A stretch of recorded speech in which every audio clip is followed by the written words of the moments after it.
أول واجب على العبيد معرفة الرحمن بالتوحيد إذ هو من كل الأوامر أعظم. قال مالك رحمه الله تعالى: السنة سفينة نوح من ركبها نجا ومن تخلف عنها غرق. Conférence extrêmement importante.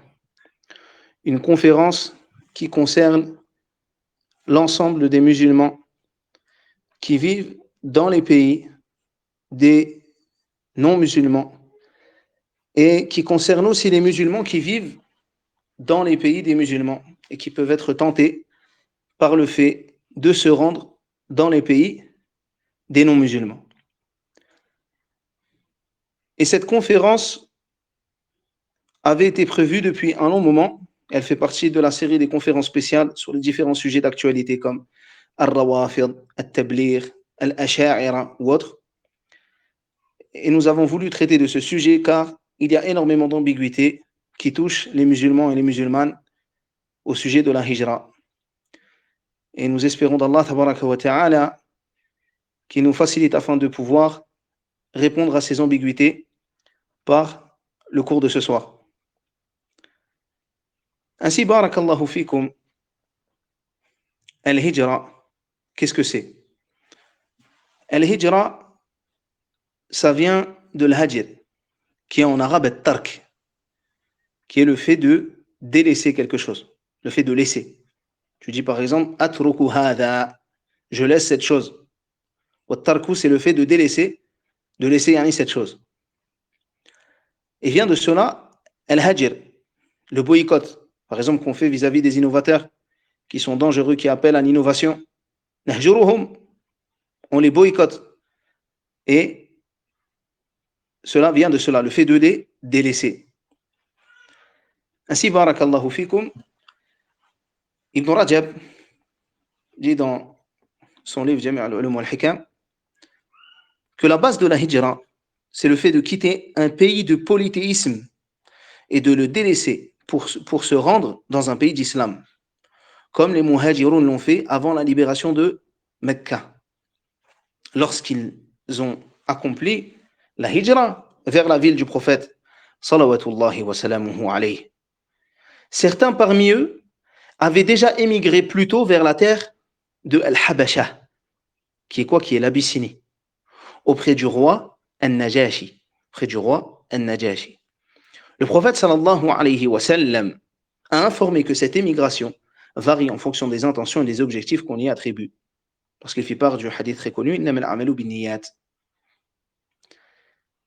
Et, barakallahu fikum, donc nous allons parler de ce sujet, le fait de laisser un pays de polythéisme et de délaisser pour se rendre dans un pays d'islam. Ainsi, subhanallah, je pense que l'ensemble des musulmans ici, et même l'ensemble des non-musulmans qui pourraient tendre l'oreille, seraient très heureux de savoir que les musulmans appellent à cela, appellent au fait de résider dans les pays d'islam. Les gens de la sunna appellent à combattre et à lutter contre le terrorisme, qu'il soit physique ou intellectuel. Ainsi, nous sommes contre les attentats qui se passent en Europe, que cela se passe en France, ou que cela soit commis par des athées en Allemagne, ou par encore d'autres personnes dans le monde qui revendiqueraient des attentats du fait de leurs croyances ou autres, de leurs égarements. Nous condamnons cela. Et en plus de cela, subhanallah, en plus de condamner le terrorisme sans double discours comme le font les innovateurs, par exemple lorsqu'ils sont sur les plateaux TV ou autres et qu'on leur demande au sujet du terrorisme ce qu'ils pensent de cela, ils te disent, moi je n'ai jamais connu Foulan, ou je ne sais pas, je n'ai pas de parole dessus. Non, nous, clairement nous disons que nous combattons le terrorisme. Et en plus de cela, subhanallah, Allahu Akbar, nous disons aux musulmans de retourner chez eux. Nous demandons aux musulmans, nous leur transmettons cela, qu'il est important qu'ils retournent dans les pays des musulmans. Donc en plus, subhanallah, de dire aux musulmans de ne pas faire de mal aux innocents, nous leur disons de retourner dans les pays des musulmans. Ici, barakallahu fikum, l'imam Ibn Baz, rahimahullah, dit la hijra est le fait de se déplacer d'un pays à un autre On dit qu'une personne a émigré vers tel pays lorsqu'elle y déménage pour y résider. Cependant, la hijra religieusement désigne le fait de quitter un pays de polythéisme pour un pays d'islam. Cela est appelé el-hijratu shar'iyya. L'émigration, yani la hijra légiférée, celle qui est la véritable hijra. Quant à la hijra, dans son terme linguistique, elle a un sens plus large. Il faut faire la distinction entre les deux significations.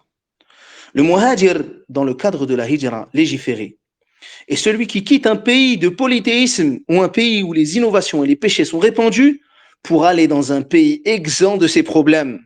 Il est alors appelé muhajir, comme furent appelés muhajirun, ceux qui ont accompli la hijra. Ceux qui sont partis, qui ont accompli la hijra en partant de Quraysh ou autre, et sont partis pour Al-Madina. Ils ont été appelés ainsi parce qu'ils ont quitté un pays de polythéisme pour un pays d'islam. En revanche, d'un point de vue linguistique, le terme hijra est plus large et désigne tout déplacement d'une personne d'un pays vers un autre, ou d'une région à une autre, ou d'un état à un autre. Le sens est qu'une personne quitte le premier endroit pour s'établir dans le second.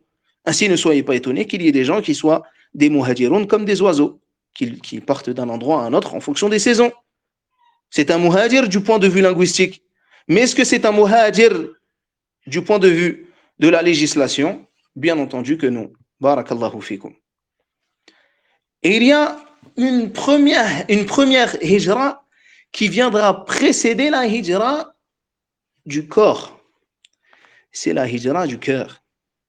Ainsi, Ibn al-Qayyim, rahimahullah ta'ala, dit la hijra est de deux sortes. La hijra du corps, d'une contrée vers une contrée. Et la deuxième sorte de hijra est celle du cœur, vers Allah et son messager. Et c'est la véritable hijra, la hijra de base. La hijra du corps vient après elle. Et c'est la hijra qui comprend deux et qui comprend vers.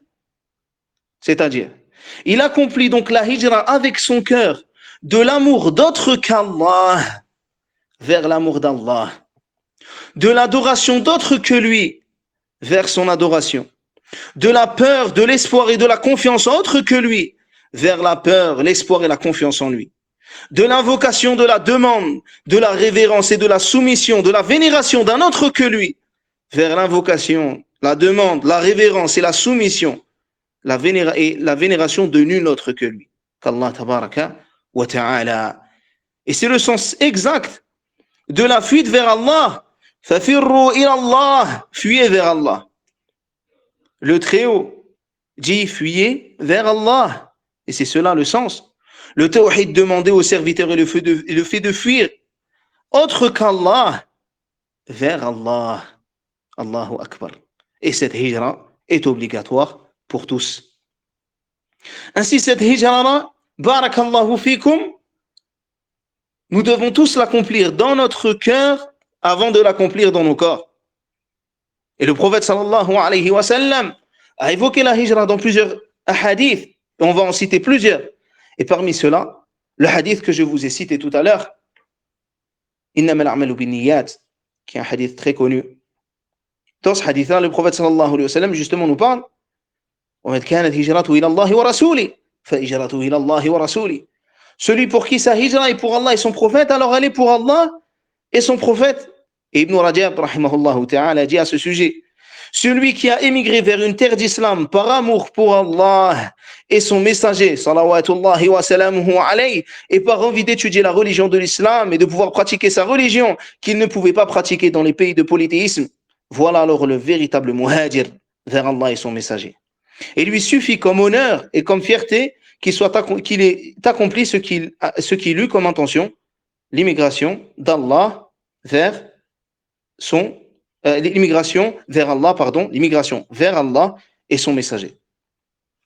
Quant à celui pour qui l'immigration est l'immigration d'un pays de polythéisme vers un pays d'islam afin d'acquérir la vie d'ici-bas ou de se marier avec une femme comme dans le hadith, dans un pays musulman, alors son immigration est pour la raison pour laquelle il a immigré.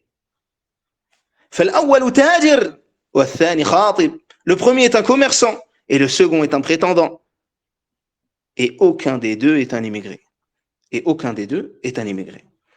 dans sa parole, quand il dit que sa hijra et pour la raison pour laquelle il a immigré. Il dit Ibn Rajab, et dans sa parole, alors son immigration est pour la raison pour laquelle il a immigré, il y a dans cela un rabaissement de la raison qui est en rapport avec la vie d'ici-bas, car il ne l'a pas évoqué. Comme il a dit dans le hadith où il dit fa hijratu ila Allah wa rasuli. Donc sa hijra est pour Allah et son messager. Ici, il ne l'a pas évoqué. Il ne l'a pas évoqué en évoquant sa parole une nouvelle fois. Ainsi, barakallahu fikum, il y a dans cela une grande importance de comprendre ce qu'est la hijra, de pratiquer la hijra du cœur et de faire suivre la hijra du cœur par la hijra du corps. Barakallahu fikum. Et le cheikh, rahimahullahu ta'ala, Hamoud ibn Abdillah Tuwayjiri dit, le cheikh Abu Muhammad al-Maqdisi, Sahib al-Mughni, le grand savant, dit dans son livre Al-Mughni, les gens en ce qui concerne l'immigration se divisent en 3 catégories.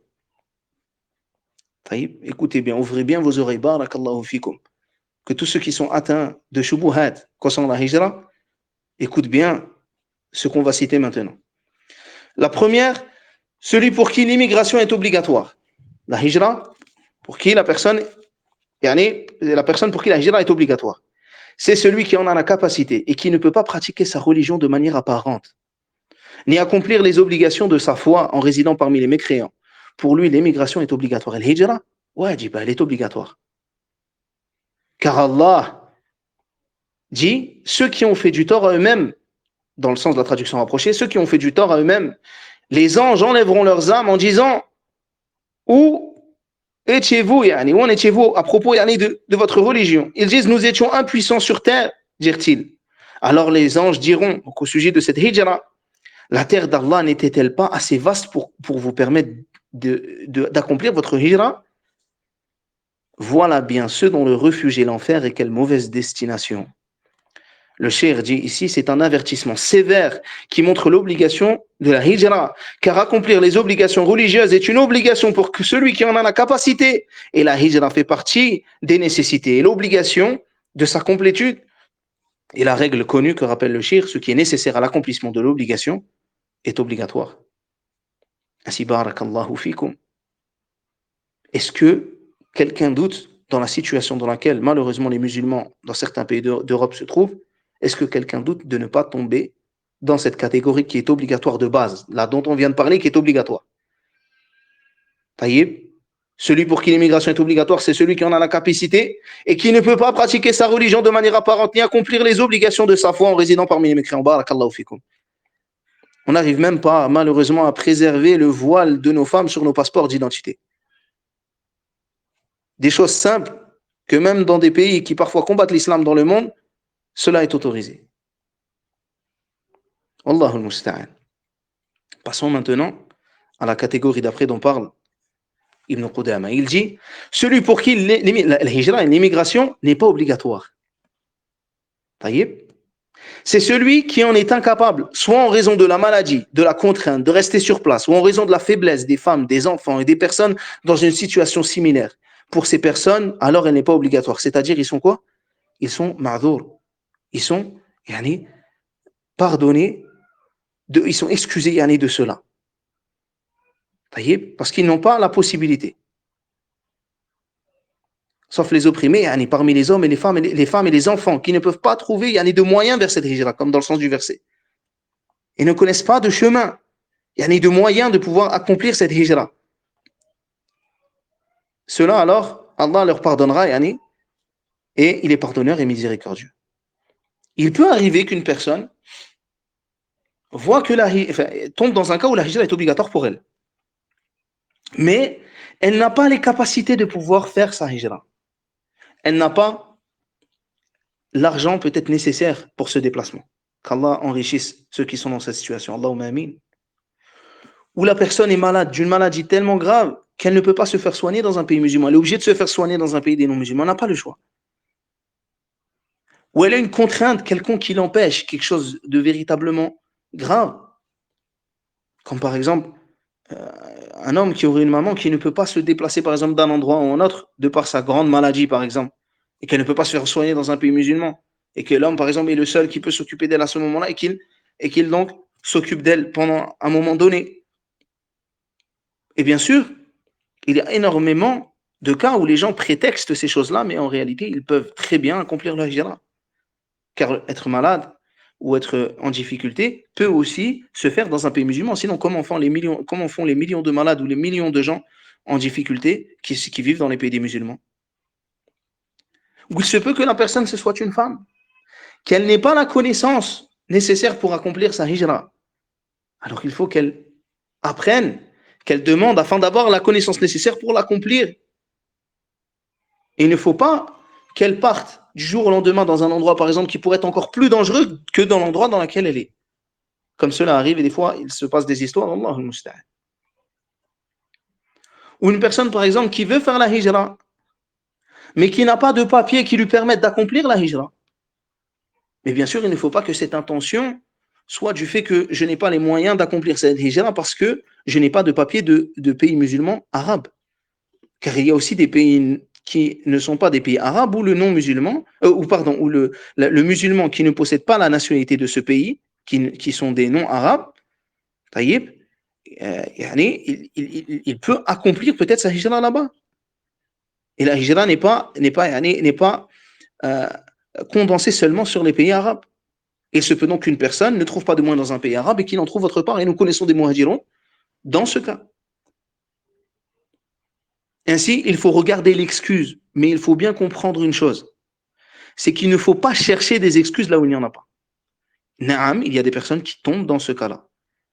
Mais beaucoup de gens se trouvent des excuses. Et celui qui veut faire une chose se donne les moyens. Tandis que celui qui ne veut pas faire la chose se trouve beaucoup d'excuses. Wallahu al-musta'an. Et nous connaissons des frères convertis qui sont partis en hijra avec très peu de moyens dans des pays réputés difficiles au niveau de la hijra. Et Allah Azza wa Jal les a préservés jusqu'à maintenant.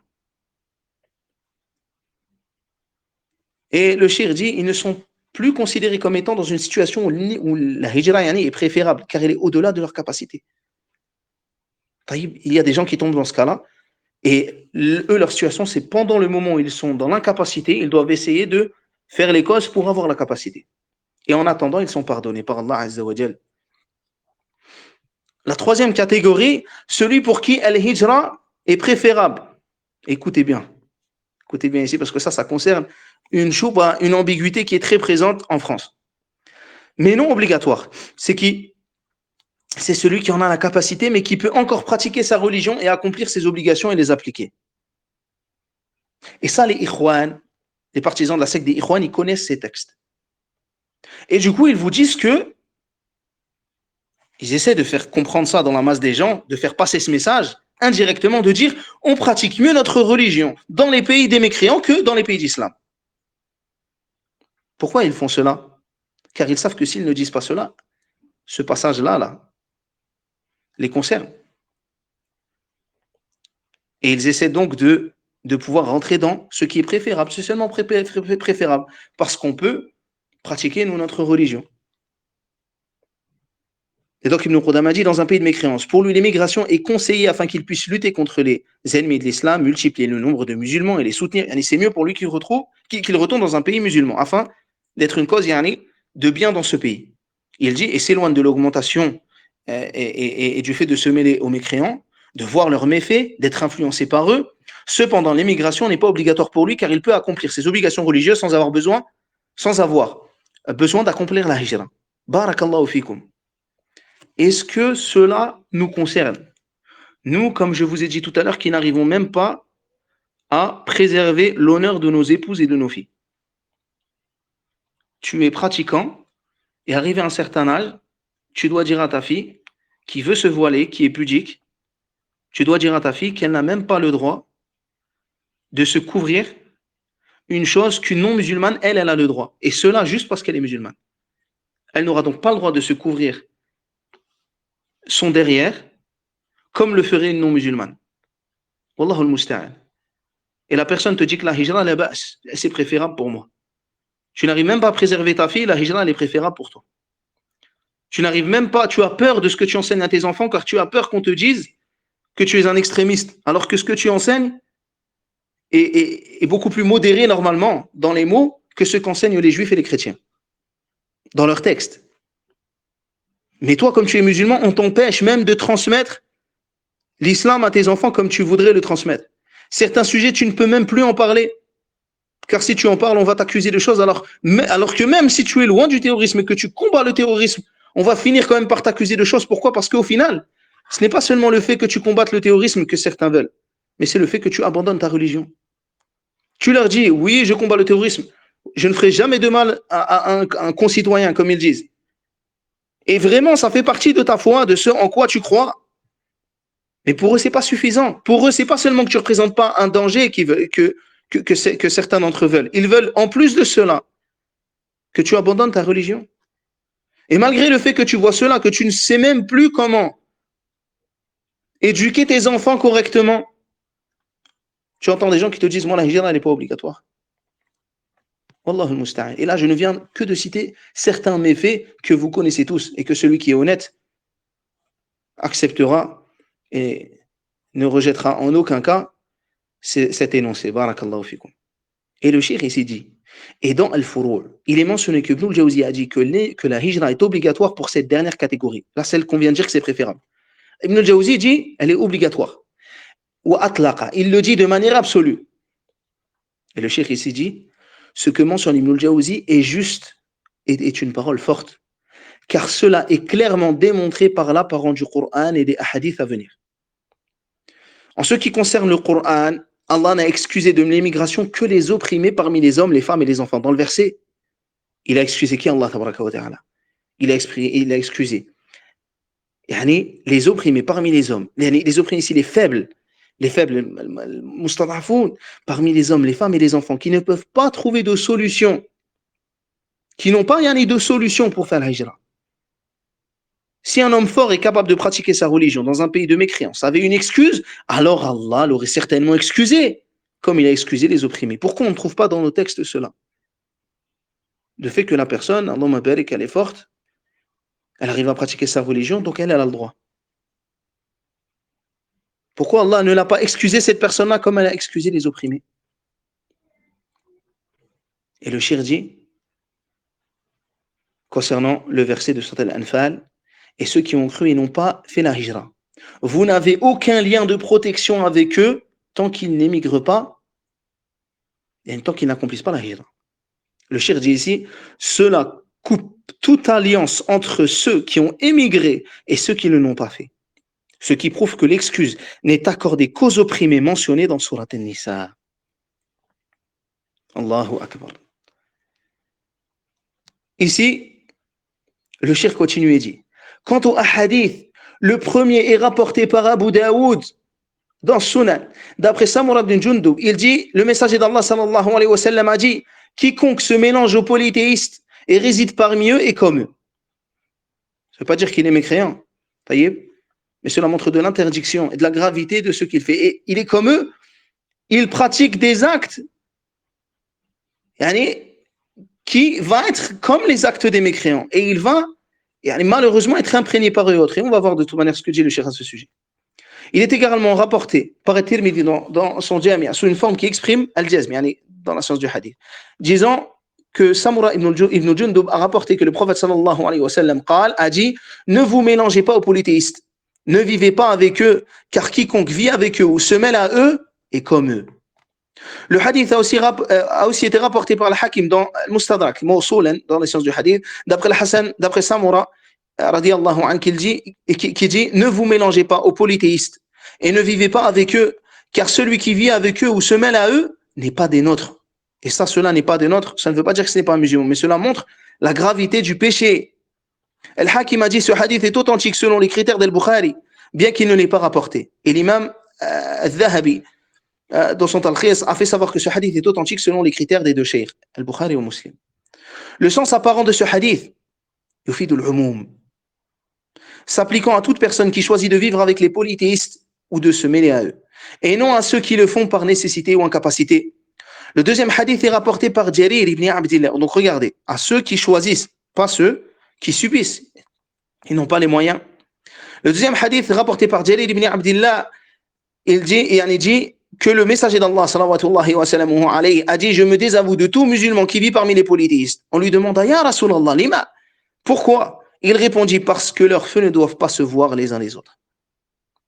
Le feu que tu allumes ne doit pas se voir, ne doit pas être vu par le micro, et toi tu ne dois pas voir le sien.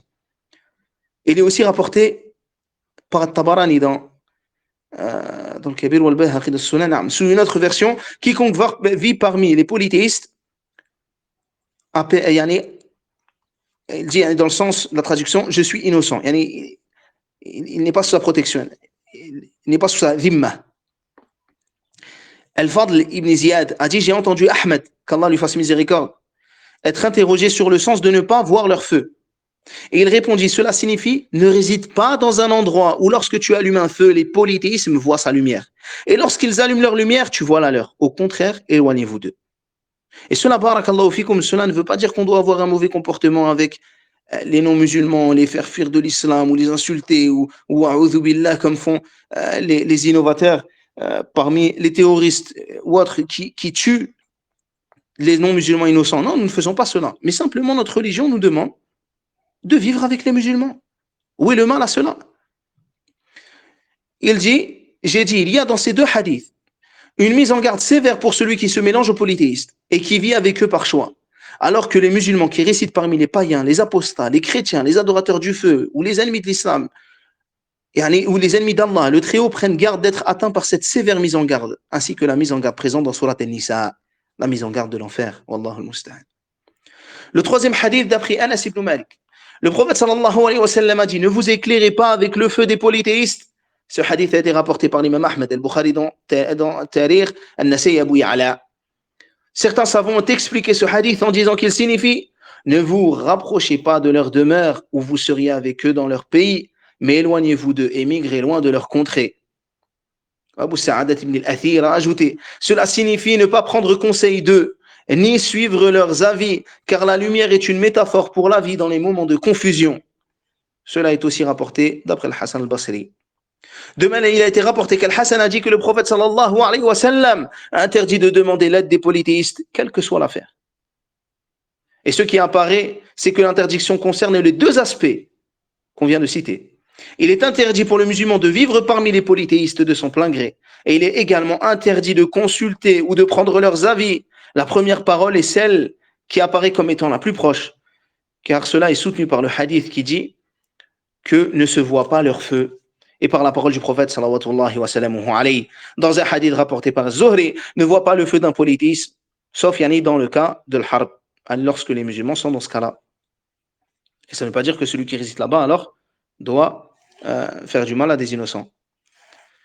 Le quatrième hadith, d'après Bahz ibn Hakim, d'après son père, d'après son grand-père, qu'Allah l'agréé, radiyallahu anhu. Le messager d'Allah, radiyallahu anhum, le messager d'Allah sallallahu alayhi wa sallam a dit, Allah n'acceptera aucun acte d'un polythéisme après sa conversion à l'islam tant qu'il ne se sépare pas des polythéismes et ne rejoint les musulmans. Ça montre l'importance de rejoindre les pays des musulmans et de la gravité de rester dans les pays des non-musulmans. Ce hadith a été rapporté par l'imam Ahmed, An-Nasai al-Hakim dans le Mustadrak. Al-Hakim a dit cette chaîne de transmission est authentique selon les critères de Bukhari, bien qu'il ne l'ait pas rapporté. Et Al-Hafiz al-Dhahabi a confirmé cela dans Takhlias. Le cinquième hadith, d'après Yazid ibn Shakhir, il dit, alors que j'étais avec Mutarraf, un homme entra avec un morceau de cuir et dit, voici ce que le messager d'Allah sallallahu alayhi wa sallam a écrit. Y a-t-il quelqu'un parmi vous qui sait lire? Je dis, moi je sais lire. Et voici ce qu'il contenait. De la part de Mohammed le prophète sallallahu alayhi wa sallam, au fils de Zuhair ibn Uqaysh, que s'ils attestent qu'il n'y a de divinité digne d'adoration qu'Allah et que Mohammed est son messager et qu'ils se séparent des polythéistes et qu'ils acceptent le cinquième sur leur butin et la part de l'envoyé d'Allah, ils seront en sécurité sous la protection d'Allah et de son messager. Ce hadith a été rapporté par l'imam Ahmed al-Nasai. Le sixième hadith d'après Jarir, radiyallahu anhu, il dit, j'ai prêté allégeance au messager d'Allah salawatullahi wa salamuhu alayhi d'accomplir la prière, de m'acquitter de la zakat, de conseiller chaque musulman et de me séparer des polythéistes. Ce hadith a été rapporté par An-Nasai. Dans une autre version de ce hadith, Jarir radiyallahu anhu a dit, je suis allé voir le prophète sallallahu alayhi wa sallam qui recevait l'allégeance. Je lui ai dit, ya Rasulallah, tends ta main pour que je te prête l'allégeance et impose-moi ce que tu veux, car tu es plus savant. Il répondit, je te demande l'allégeance, que tu adores Allah, accomplisses la prière, que tu t'acquittes de la zakat, que tu conseilles les musulmans et te sépares des polythéistes.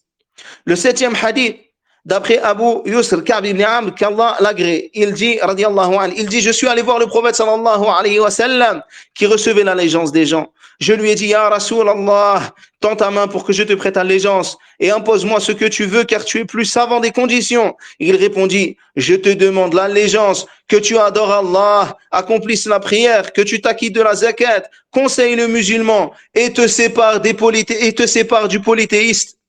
Et le 8e hadith, d'après Zuhri, qu'Allah lui fasse miséricorde, qu'il a rapporté de manière mursal, dans les sens du hadith. Le messager d'Allah sallallahu alayhi wa sallam a pris un engagement avec un homme qui venait de se convertir à l'islam en lui disant, accomplis la prière, tu t'acquittes de la zakat, tu fais le pèlerinage à la Kaaba, tu jeûnes le mois de Ramadan et que tu ne vois jamais le feu d'un polythéisme, si ce n'est que tu sois fi hal al-harb. Que les musulmans qui vivent parmi, donc là le shir dit, que les musulmans qui vivent parmi les ennemis d'Allah, qu'ils soient exaltés, méditent sur ces hadiths et les appliquent dans leur vie, alors qu'Allah tabaraka wa ta'ala dit, الذين يستمعون القول فيتبعون أحسنه أولئك الذين هداهم الله وأولئك هم أولو الألباب. Ceux qui prêtent l'oreille à la parole puis suivent ce qu'elle contient de meilleur. Ce sont ceux-là qu'Allah a guidés et ce sont eux les doués d'intelligence. Ainsi, il y a dans cela l'importance de suivre la parole du messager d'Allah, de suivre la parole d'Allah et de faire comme ceux qu'ont accompli as-sahaba, la hijra. Le Cheikh Al-Uthaymin dit à ce sujet une parole extrêmement profitable qui sera, je l'espère, aussi profitable que celle qu'on vient de citer. Il dit, nous évoquons ici le jugement du voyage vers les pays de mécréance. Nous disons qu'il n'est pas permis de voyager vers un pays de mécréance si ce n'est sous 3 conditions. La première condition, l'individu doit avoir la connaissance qui lui permet de repousser les doutes à shubuhat. La deuxième condition, il doit avoir une foi solide qui le protège des désirs et des tentations shahawat. La troisième condition, il doit en avoir un réel besoin. Si ces conditions ne sont pas remplies, il n'est pas permis de voyager vers un pays de mécréance en raison des tentations, des dangers et aussi à cause du gaspillage de richesses, car la personne dépense beaucoup d'argent pour ses voyages. Cependant, si le voyage est nécessaire pour des raisons telles que des soins médicaux ou pour acquérir un savoir qu'il ne peut trouver dans son pays et qu'il a la connaissance et la foi mentionnées, cela est permis. Quant au voyage pour le tourisme, barakallahu fikum, dans les pays de mécréance, cela n'est pas nécessaire. Il est possible de se rendre dans les pays islamiques où les habitants préservent les rites de l'islam. De plus, certaines régions de nos pays, louange à Allah, sont devenues des destinations touristiques dans certaines régions. Et il est donc possible pour la personne de s'y rendre pour passer ses vacances là-bas. Ainsi, il y a des pays musulmans vers lesquels nous pouvons aller pour faire du tourisme. Et quand je vous parle de pays musulmans, en plus de cela, rajoutons une chose. Des pays musulmans où il n'y a pas des péchés propagés à chaque coin de rue.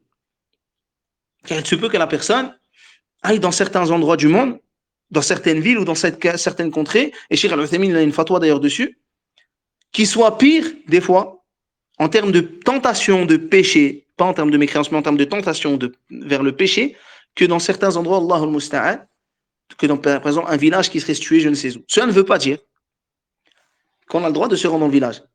Mais cela veut dire que dans cet endroit où tu sais que tu vas tomber dans le péché, il ne faut pas que tu t'y rendes aussi. Ainsi, il est important de comprendre ces 2 interdictions. Le shir dit, quant à la résidence dans un pays de mécréants, donc regardez là, déjà le tourisme, c'est interdit s'il n'y a pas de raison valable. Et tu vois des gens qui se prennent en photo, ils prennent des selfies dans tel ou tel pays comme si c'était quelque chose de magnifique. Allahul Musta'an. Quant à la résidence dans un pays de mécréants, elle comporte un grand danger pour la religion, les mœurs, le comportement et l'éthique. Quant à la résidence dans un pays de mécréants, elle comporte un grand danger pour la religion, les mœurs, le comportement et l'éthique. Nous avons vu, et d'autres aussi, de nombreux cas de déviation de personnes qui sont restées là-bas et sont revenues changées. Certaines sont revenues comme débauchées et d'autres sont même revenus apostats, reniant leur foi et devenant des incroyants, qu'Allah nous en préserve, allant jusqu'à nier totalement la religion et se moquer d'elle, ainsi que de ses partisans, qu'ils soient les prédécesseurs ou les successeurs. C'est pourquoi il est impératif de se protéger de cela et de mettre en place les conditions qui empêchent de tomber dans ces pièges. Et combien de personnes qui avaient appris le livre d'Allah se sont retrouvées sur les bancs parisiens en train de boire de l'alcool? Combien de personnes qui te disent j'étais austère dans tel ou tel endroit où j'ai fait telle ou telle études religieuses ont fini débauchés dans certaines rues de France ou dans certaines rues d'Europe. Wallahu musta'an. Combien de personnes, en partant pour visiter ces pays, sont revenus chez eux en transportant le mal? Et on va voir, le cheikh va en parler. Résider dans un pays de mécréance nécessite deux conditions principales. La première des conditions, la sécurité du résident en ce qui concerne sa foi, de sorte qu'il possède la connaissance, la foi et la forte détermination nécessaires pour rester ferme dans sa religion, éviter les déviations et les erreurs et égarements, et qu'il n'ait pas d'alliance dans son cœur pour les mécréants, et qu'il n'ait pas de proximité avec eux. Il doit s'éloigner de leur alliance et de leur amour, car leur alliance et leur amour sont contraires à la foi en Allah. Et Allah tabaraka wa ta'ala dit dans la traduction rapprochée, tu n'en trouveras pas parmi les gens qui croient en Allah et au jour dernier, qui prennent pour amis ceux qui s'opposent à Allah et son messager, fussent-ils leur père, leur fils, qu'ils prennent... Non.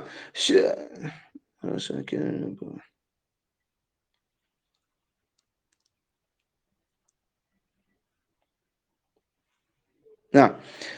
Fussent-ils leur père, leur fils, leur frère ou les gens de leur tribu. Il a prescrit la foi dans leur cœur. Il les a aidés de son secours. Il le fera entrer dans les jardins sous lesquels coulent des ruisseaux, où ils demeureront éternellement. Allah les a agréés et il l'agrée. Ceux-là sont le parti d'Allah. Le parti d'Allah est celui de ceux qui réussissent. Ainsi, barakallahu fikum. Il est important de comprendre que le fait de dire cela ne veut pas dire qu'on doit mal se comporter avec eux, qu'on ne doit pas faire preuve, par exemple, pour celui qui a des voisins, de faire preuve de générosité avec eux ou qui doit les insulter ou autre. Non, mais cela fait partie de notre foi. Ceux pour qui tu as cet amour et cette alliance, c'est le musulman. Et il y a des gens, malheureusement, qui ont cet amour et cette alliance pour les non-musulmans encore plus que celle qu'ils devraient avoir pour les musulmans. Wallahu al-musta'an. Et il dit aussi dans la traduction rapprochée, oh les croyants, ne prenez pas pour alliés les juifs et les chrétiens. Ils sont alliés les uns des autres. Et celui d'entre vous qui les prend pour alliés devient un des leurs. Allah ne guide certes pas les gens injustes. Et cela, encore une fois, ne veut pas dire que la personne doit tuer les juifs et les chrétiens, ou leur faire du mal, ou les voler, ou leur faire je ne sais quoi. Au contraire, le musulman doit être un exemple, en Europe ou ailleurs, de bon comportement, de bon caractère. Et c'est cela qui fait partie de la da'wa à Allah tabaraka wa ta'ala.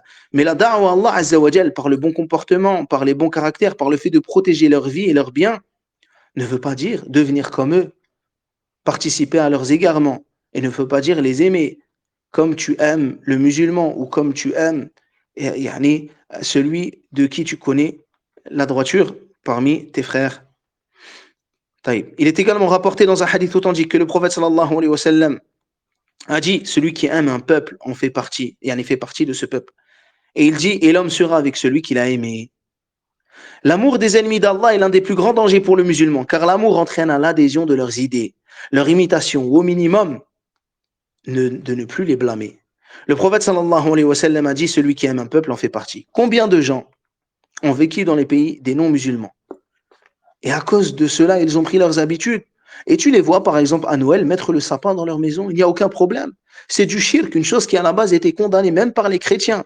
Mais pour ce musulman, qui pourtant est de la meilleure des communautés, la communauté sur la vérité, il se met à imiter les adorations des mécréants. Et il se met à leur ressembler dans leurs égarements.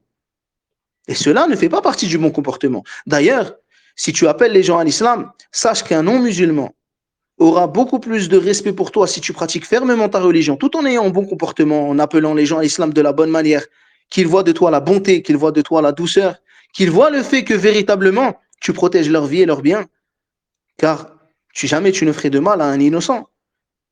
Comme cela, tu les toucheras beaucoup plus en étant sur une religion ferme qu'en étant quelqu'un qui a deux visages, qu'en étant quelqu'un qui est bancal dans sa religion. Et ils se moqueront de toi en privé comme en public. Et les réseaux sociaux, ou même les informations témoignent de cela, du fait que les mécréants se moquent de ceux qui ont deux visages parmi ceux qui parmi les musulmans, parmi ceux qui essaient de leur montrer que l'islam, entre guillemets, est ouvert comme ils disent, alors qu'en réalité, les mécréants eux-mêmes se moquent d'eux. Et ils savent très bien au fond d'eux que ce n'est pas ça l'islam. Taïb. La deuxième condition, l'individu doit être en mesure de pratiquer sa religion librement, clairement, de manière apparente, en accomplissant les rites de l'islam sans aucune interdiction. Il doit pouvoir prier, assister à la prière du vendredi et aux différentes prières à la mosquée de manière générale, la zakat, le pèlerinage, le jeûne et autres rites de la religion. Si cela n'est pas possible, il n'est pas permis de résider dans ce pays, car l'immigration devient alors une obligation, comme le mentionne le livre El-Mourni. Et nous sommes concernés par l'obligation de base, comme je l'explique depuis le début de la conférence, avec les avis dans le Mourni, les avis qu'a ramené le Cheikh Hamoud ibn Abdullah Tuwajiri et les avis aussi qu'on voit ici, parmi ce que justement rapporte Al-Uthaymin. Il dit parmi les catégories de personnes qui doivent émigrer, il y a ceux qui sont capables d'émigrer mais qui ne peuvent pas pratiquer leur religion, accomplir les devoirs de leur foi tout en vivant parmi les mécréants. Ceux-ci doivent émigrer, ils ont la capacité, ils doivent le faire. Ils doivent le faire. Et comme Allah a dit, ceux dont les anges prennent l'âme alors qu'ils sont injustes envers eux-mêmes, ils disent où étiez-vous? Ils répondent nous étions opprimés sur terre, nous étions parmi ceux qui étaient mustadafin, ceux qui étaient dans la difficulté. Ils disent n'était-ce pas, ils disent la terre d'Allah n'était-elle pas assez vaste, dans le sens de la traduction, approchez le verset qu'on a cité tout à l'heure, pour que vous fassiez, vous accomplissiez votre hijra. Allah al-Musta'an.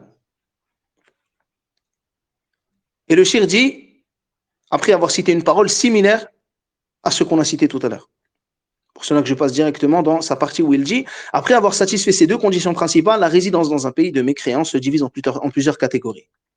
La première, y résider pour prêcher à l'islam et inciter les gens à y adhérer. Cela constitue une forme de djihad et une obligation collective pour ceux qui en ont la capacité, à condition que la chose soit réalisable et qu'il n'y ait personne pour l'empêcher ou pour empêcher qu'on y réponde. Car l'appel à l'islam fait partie des obligations de la religion et c'est la voie des prophètes. Et le prophète sallallahu alayhi wa sallam a ordonné de transmettre sa parole dans chaque époque et chaque endroit. Il dit transmettez de moi ne serait-ce qu'un seul verset. Si par exemple, quelqu'un parmi les gens qui ont de la science se rend dans un pays des non-musulmans, alors fait partie du djihad légiféré, pas le djihad de Daesh ou d'Al-Qaïda qui tue des innocents sur des places de marché ou dans des rues. Du djihad légiféré, le véritable djihad, pas le djihad des terroristes, qui est d'appeler à l'islam par le bon comportement, en expliquant la religion, en exposant la religion clairement, en donnant des cours, en répondant aux questions, en réfutant les ambiguïtés. Alors, il y a dans cela un bien. Mais cela ne doit pas se faire, barakallahu fikoum, en détriment du prêcheur. Ainsi, subhanallah, il y a eu une question similaire qui fut posée à un cheikh de Médine, le cheikh Ali Abu Boutaïn, sur ce sujet. Et il répondit justement sur l'autorisation pour celui qui appelle à Allah tabaraka wa ta'ala. Et lorsque je lui fis part de certaines choses qui arrivent à celui qui appelle Allah tabaraka wa ta'ala en France, il dit alors dans ce cas-là, la hijra est aussi obligatoire pour eux. Car barakallahu fikum, le fait de se préserver d'un mal passe avant le fait de ramener un bien. Si le prêcheur voit qu'en étant dans ce pays, comme dit ici le cheikh, à condition que la chose soit réalisable et qu'il n'y ait personne pour l'empêcher ou pour empêcher qu'on y réponde.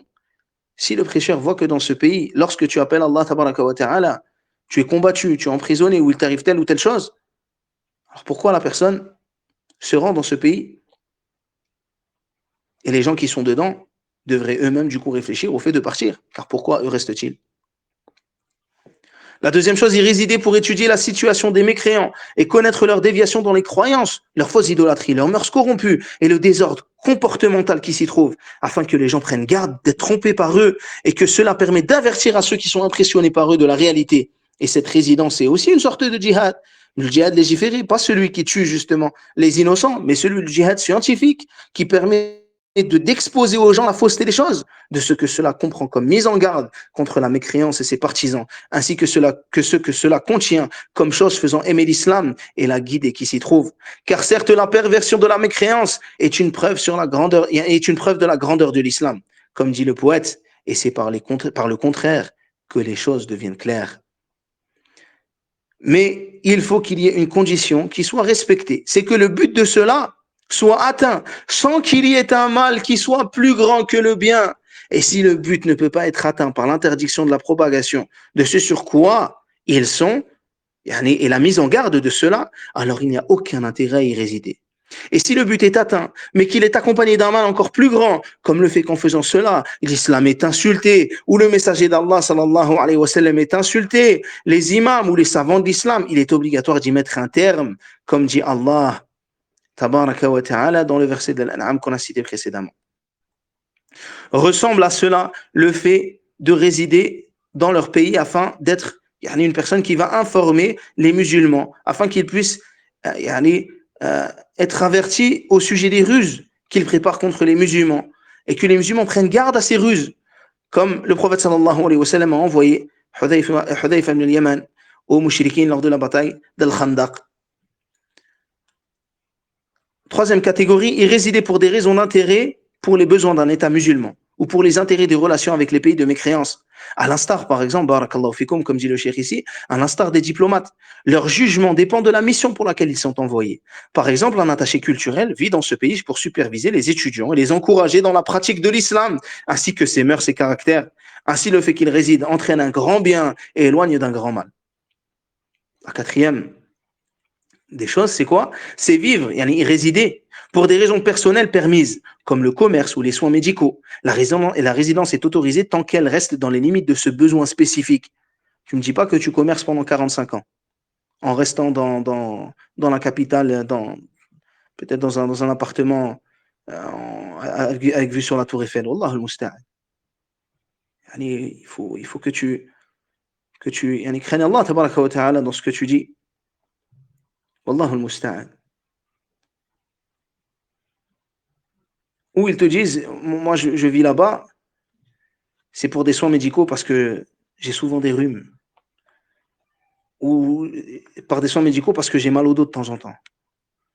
Allahu al-musta'an. Certains restent là-bas parce qu'ils ont des aides pour telle ou telle chose, alors qu'ils pourraient trouver la même chose, alhamdoulilah, dans les pays musulmans. Et les gens de science ont expliqué que cela est autorisé de rentrer dans un pays de mécréance pour un besoin commercial, comme cela était fait par certains compagnons. Par contre, celui qui vraiment il y va pour le commerce, avec les conditions qu'on a citées, la base. Après, il y a d'autres conditions qui viennent, que le commerce soit un commerce qui soit halal, qui soit autorisé, que la personne, comme on a cité tout à l'heure, ne tombe pas dans un danger en faisant cela. Il y a encore beaucoup de choses à voir, barakallahu fikum. La cinquième chose, y vivre pour y étudier. Cela rentre dans l'autorisation d'y résider pour un besoin, que cela comporte un plus grand danger, et sans que cela comporte un plus grand danger pour la foi. Barakallahu fikum.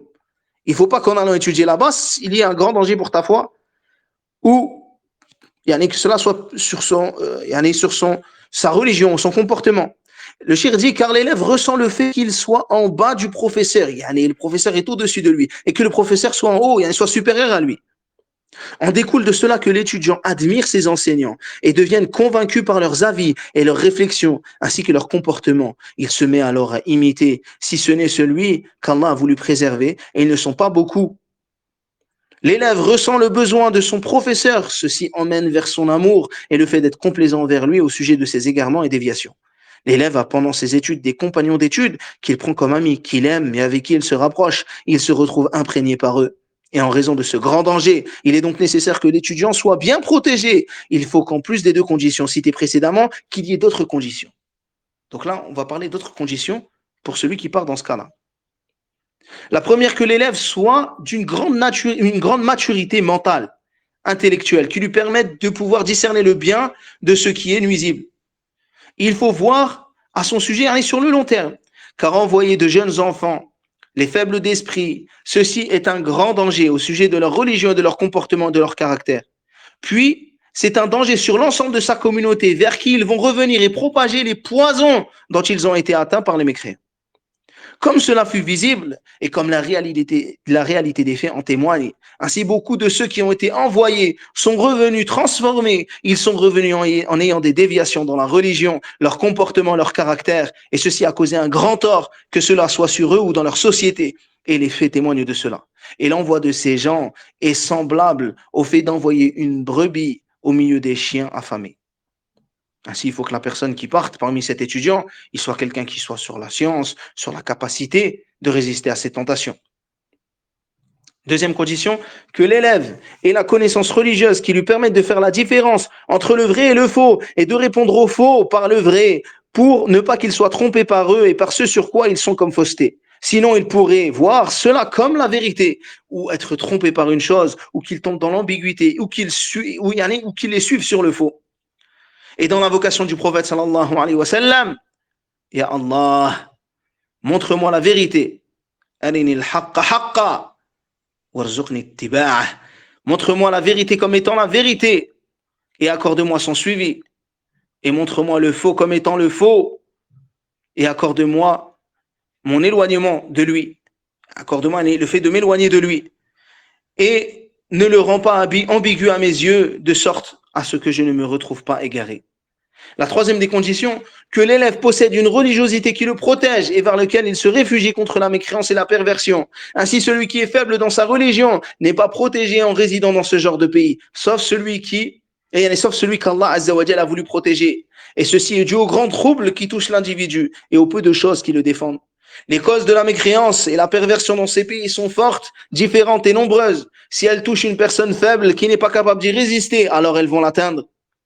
La quatrième condition, qu'il y a un vrai besoin au sujet de la science pour laquelle il s'y rend. Il n'y va pas pour apprendre à faire du pliage ou à faire des retouches sur un petit vêtement. Qui est dans l'apprentissage de cette science un intérêt pour les musulmans et qui ne puisse trouver l'équivalence dans les écoles des pays musulmans. Ils te disent, moi je vais étudier dans tel pays, parmi les pays des mécréants ou dans lesquels il y a énormément d'interdits, et ils te disent, moi je vais là-bas, c'est pourquoi? C'est pour apprendre une chose qui à la base peut-être même contient un interdit de base religieux. Wallahu musta'an. Et si cela fait partie des sciences, comme dit le cheikh, secondaires, dans lesquelles il n'y a pas d'intérêt bénéfique pour les musulmans, ou que cette science soit disponible dans les écoles des pays musulmans, il n'est alors pas permis pour lui de résider dans les pays de mécréants pour l'apprentissage de cette science. Ceci est dû au fait de la grande dangerosité sur la religion, les comportements, et dû au gaspillage d'argent sans aucun intérêt. Ensuite, le sixième point, donc là on est sorti des conditions pour l'élève. Le sixième point, y résider pour des raisons de résidence, pour que la personne, tout simplement, elle veut y résider. Cela représente un danger encore plus grand que ce qu'on a cité précédemment, et encore plus grand du fait de ce que cela implique comme danger. Car cela mène à une assimilation complète avec eux, et à faire ressentir à ce résident que c'est un résident qui est soumis à ce qu'implique cette nationalité, comme le fait d'être allié et d'augmenter le nombre de mécréants. Et il se met à suivre ce sur quoi sont ces résidents. Il se met alors à l'adoption de leurs mœurs, à l'adoption de leurs habitudes. Il se peut même qu'il les copie au sujet de leurs croyances. Allahul musta'an. Ne voyez-vous pas dans quel cas, malheureusement, notre communauté se trouve? Et l'interdiction de cela est venue dans la parole du prophète sallallahu alayhi wa sallam.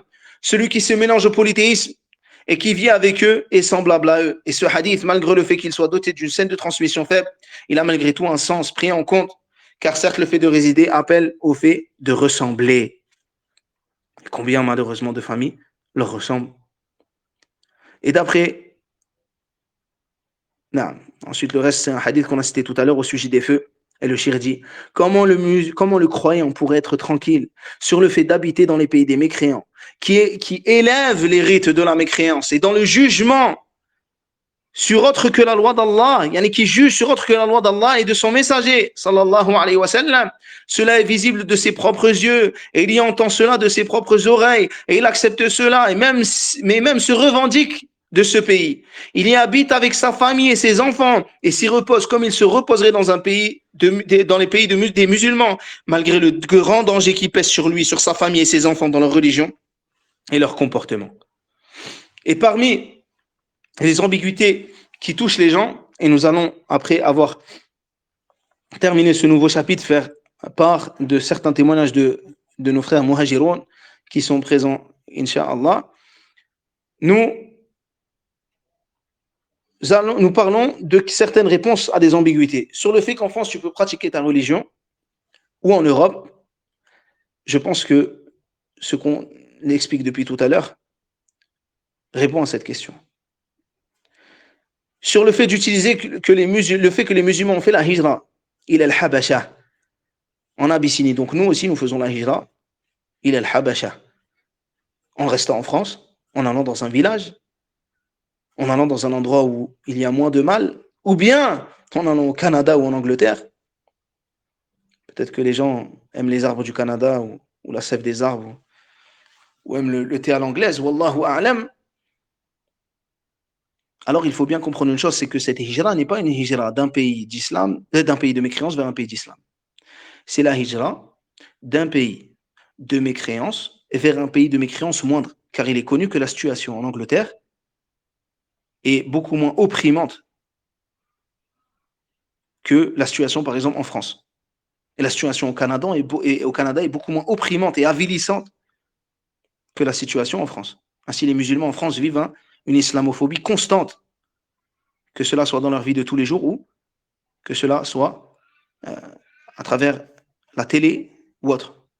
Au point que énormément de non-musulmans qui résident dans ce pays, qui sont français, eux-mêmes se rendent compte de cela et prennent le parti des musulmans car ils se rendent compte de l'injustice que subissent les musulmans. Et certains musulmans ne se rendent pas compte de cela.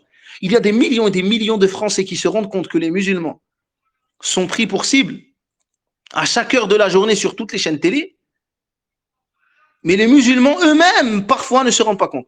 Comme je vous ai dit, celui qui veut faire une chose trouve des solutions et celui qui ne veut pas la faire trouve beaucoup d'excuses. Malgré tout, les musulmans ne peuvent pas utiliser ce qui s'est passé ici, donc dans ce qu'on va citer comme hadith, pour dire qu'on a le droit de faire la hijra vers un pays yani, comme le Canada ou vers un pays comme l'Angleterre. Car ceci n'est pas une immigration d'un pays de coufre vers un pays d'islam, mais c'est une immigration d'un pays yani, d'un pays de coufre vers un pays de coufre où il y a moins d'oppression. Et ceci est semblable à ce qu'a rapporté Ibn Ishaq dans Sira, dans la biographie prophétique. Il dit Allah a protégé le messager d'Allah sallallahu alayhi wa sallam par Abu Talib, son oncle. Mais lorsque le prophète sallallahu alayhi wa sallam vit l'épreuve et la difficulté qu'enduraient ses compagnons et qu'Allah l'avait protégé, mais qu'il ne pouvait pas les protéger de leur propre peuple et qu'il n'y avait personne dans leur tribu pour les défendre comme son oncle Abu Talib l'avait fait, il leur ordonna de migrer vers l'Abyssinie. Il leur dit, il y a là-bas un roi qui ne fait de tort à personne dans son pays et c'est une terre de justice. C'est-à-dire que là-bas, il n'allait pas être opprimé comme Quraysh. Il dit, prenez refuge auprès de lui, sallallahu alayhi wa sallam, et Allah vous apportera du soulagement par sa cause et vous donnera une issue à moi et à vous. Ainsi, certains de ses compagnons migrèrent vers l'Abyssinie par crainte de la persécution, fuyant vers Allah avec leur religion, tandis que d'autres cachèrent leur islam. Et Ibn Sa'd a rapporté dans Tabaqat de Zuhri, il dit, lorsque le nombre des musulmans augmenta et que la foi devint manifeste et que le sujet devint d'actualité, de nombreux polythéistes de Quraysh s'irritèrent de ceux qui avaient accepté l'islam parmi les tribus. Ils les torturèrent et les emprisonnèrent et tentèrent de les faire renier leur religion. Alors le messager d'Allah sallallahu alayhi wa sallam leur dit, éparpillez-vous dans la terre. Ils lui demandèrent, Ya Rasulallah, où devons-nous aller? Il répondit, ici, et il désigna l'Habasha, l'Abyssinie. C'était la terre qu'il préférait pour que les musulmans immigrent. Certains partirent avec leur famille et d'autres partirent seuls jusqu'à ce qu'ils atteignent la terre d'Abyssinie. Et donc ça, barakallahu fikum, c'est possible pour la personne qui se retrouve, donc la hijra, pas d'un pays de coufre vers un pays d'islam, mais la hijra d'un pays de coufre vers un pays de coufre où il y a moins de mal, où il y a moins d'oppression.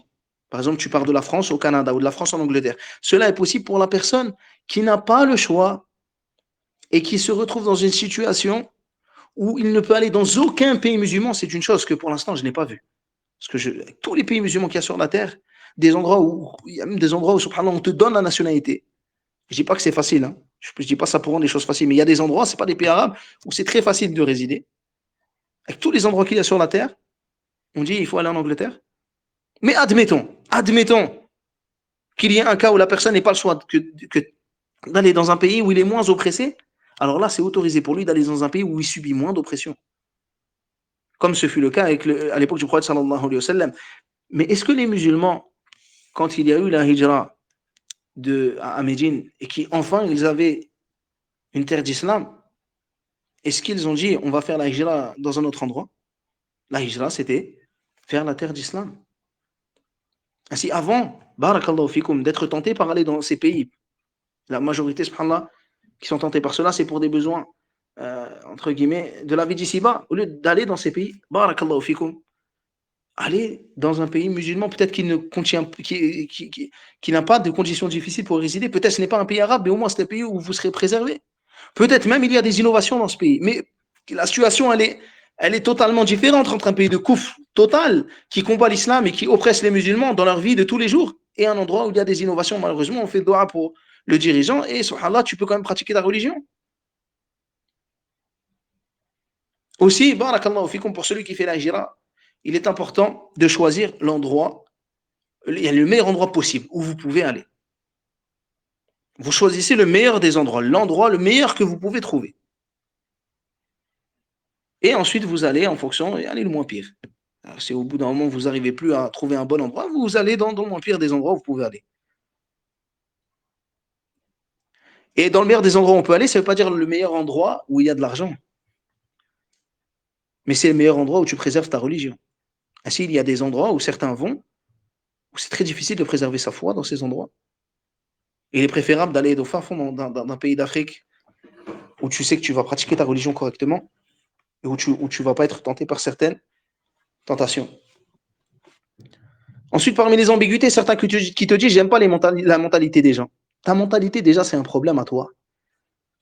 Tu n'aimes pas la mentalité des gens. Quand tu fais ta hijra, tu fais la hijra pour la mentalité des gens. Tu fais ta hijra pour les gens. Tu viens vivre avec les gens. Tu vas habiter chez les gens. Tu vas être dans leur jardin comme ça sur un tas de paille, toi et ta famille. On va te ramener de l'eau, de la viande. Taqi rabbak. Quelles sont ces excuses? Le problème, c'est ta mentalité à toi. Si, subhanallah, si tu vas dans ce pays, tu y vas pour Allah tabaraka wa ta'ala. Et si tu n'aimes pas la mentalité, alors sois quelqu'un de bien et éduque tes enfants sur le bien. Et tu seras une cause du changement. Taqi rabbak.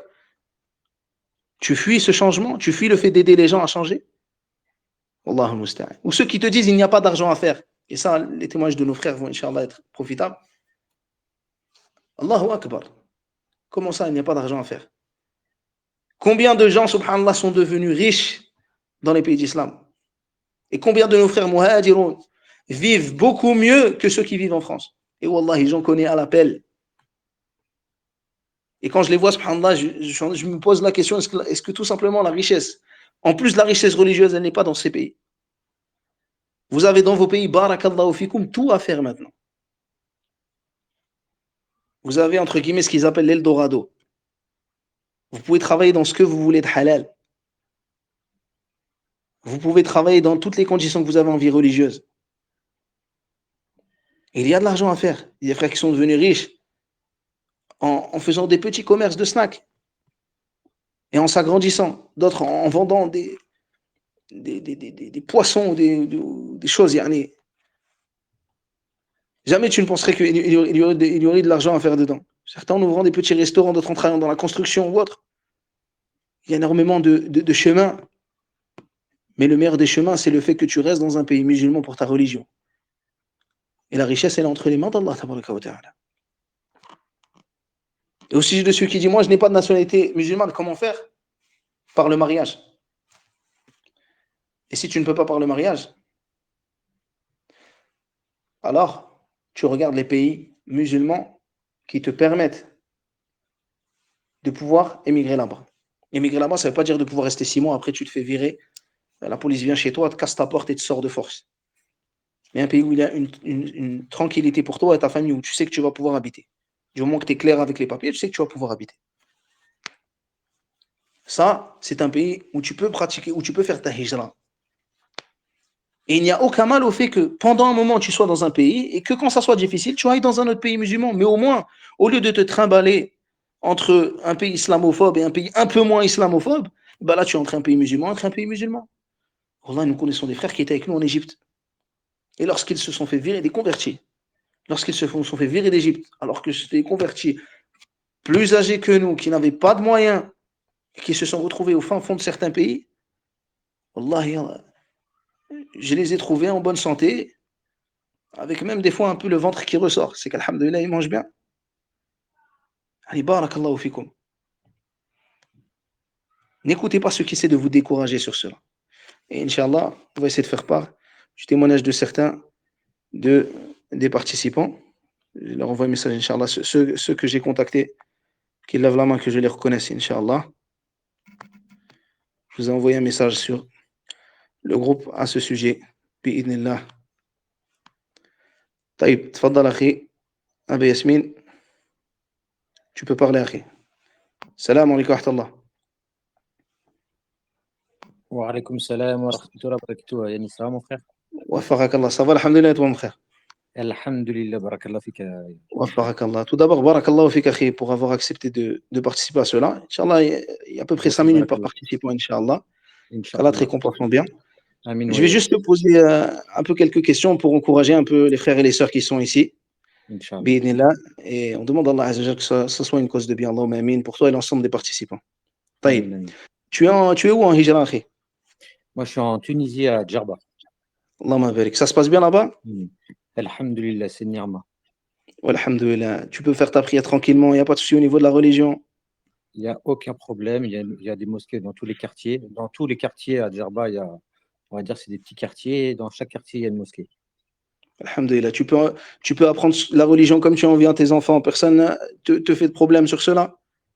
Alhamdulillah. Bon, c'est vrai que malheureusement, il n'y a pas des structures vraiment sur la sunna, mais il y a quand même des petits endroits où on peut apprendre le Coran aux enfants. Et voilà. Et petit à petit, comme tu as expliqué dans ton cours, que bah, c'est à nous de faire voir le bien, de se faire accepter par les gens du pays, et ça ouvre des portes.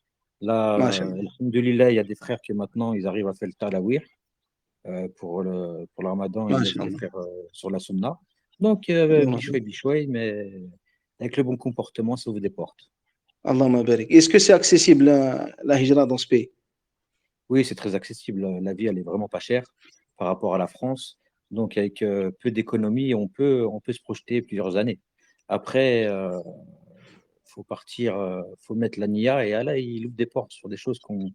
Même moi, Allah, il m'a ouvert des portes que j'aurais jamais pensé, quoi. Donc, Allah, il facilite quand on est vraiment sincère avec lui.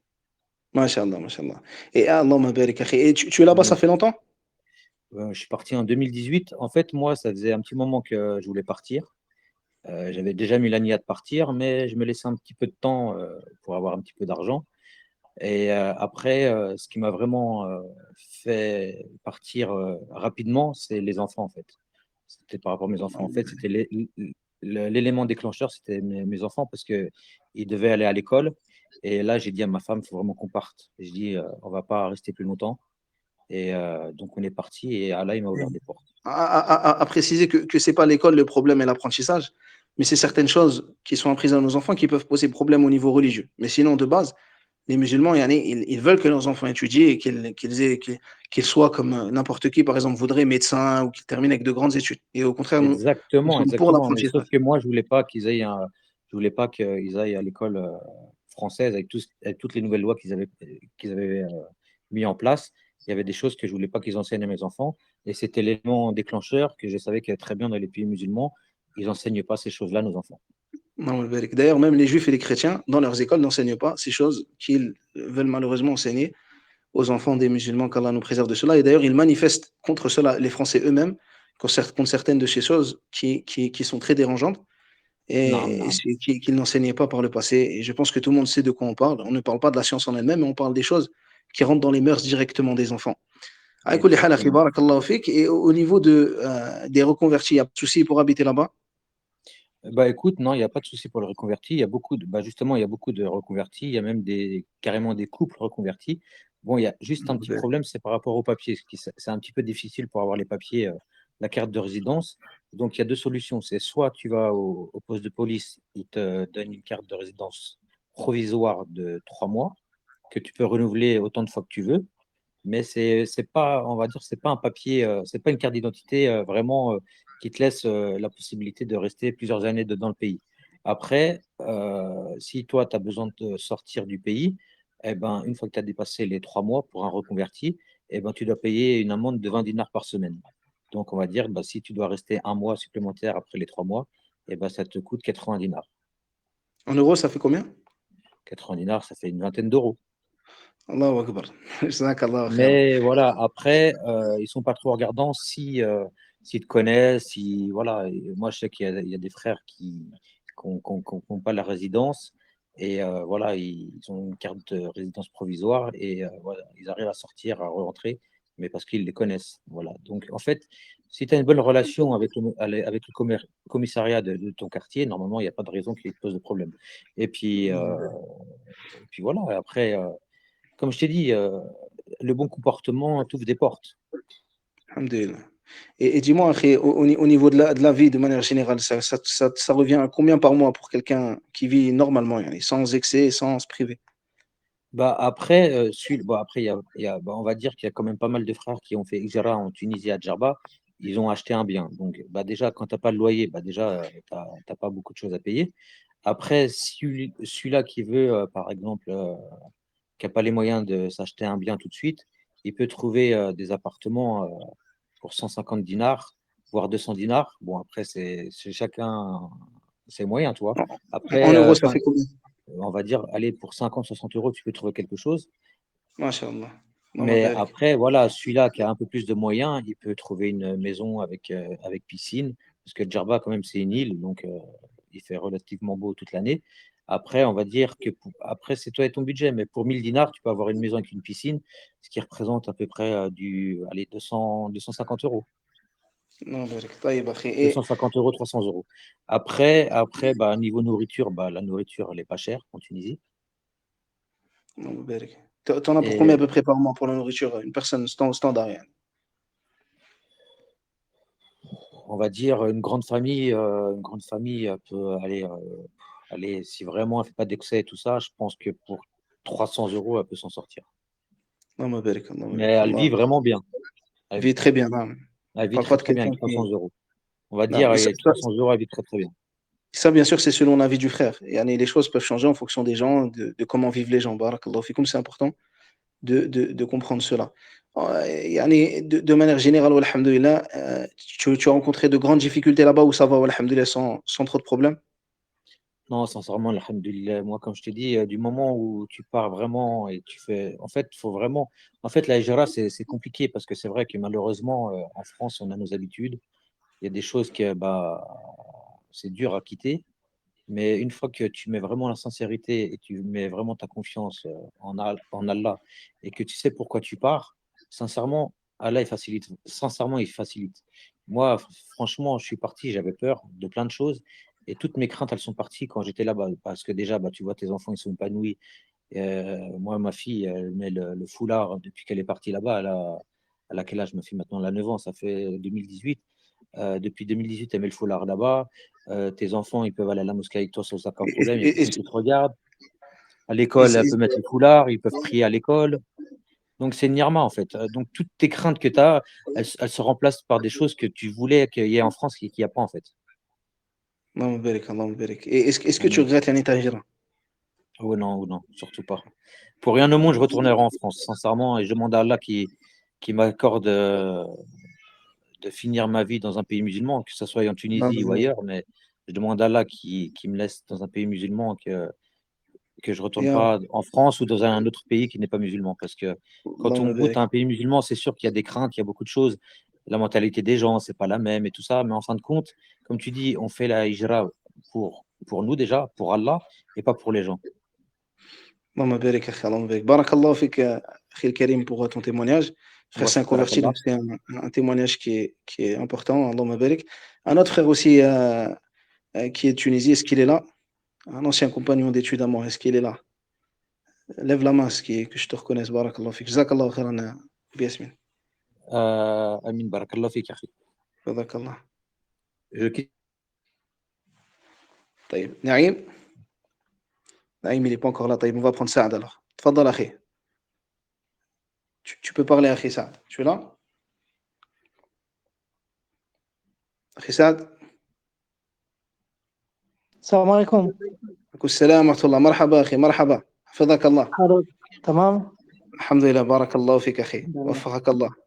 Akhi, du آمين. coup, je vais te poser quelques questions. بارك الله فيك d'être تفضل. venu. Qu'Allah te récompense en bien. C'est moi qui te remercie, Yanis. جزاك الله خيرا أخي. Tu es où en Hijra, Akhi, à l'heure actuelle? Et tu étais où avant?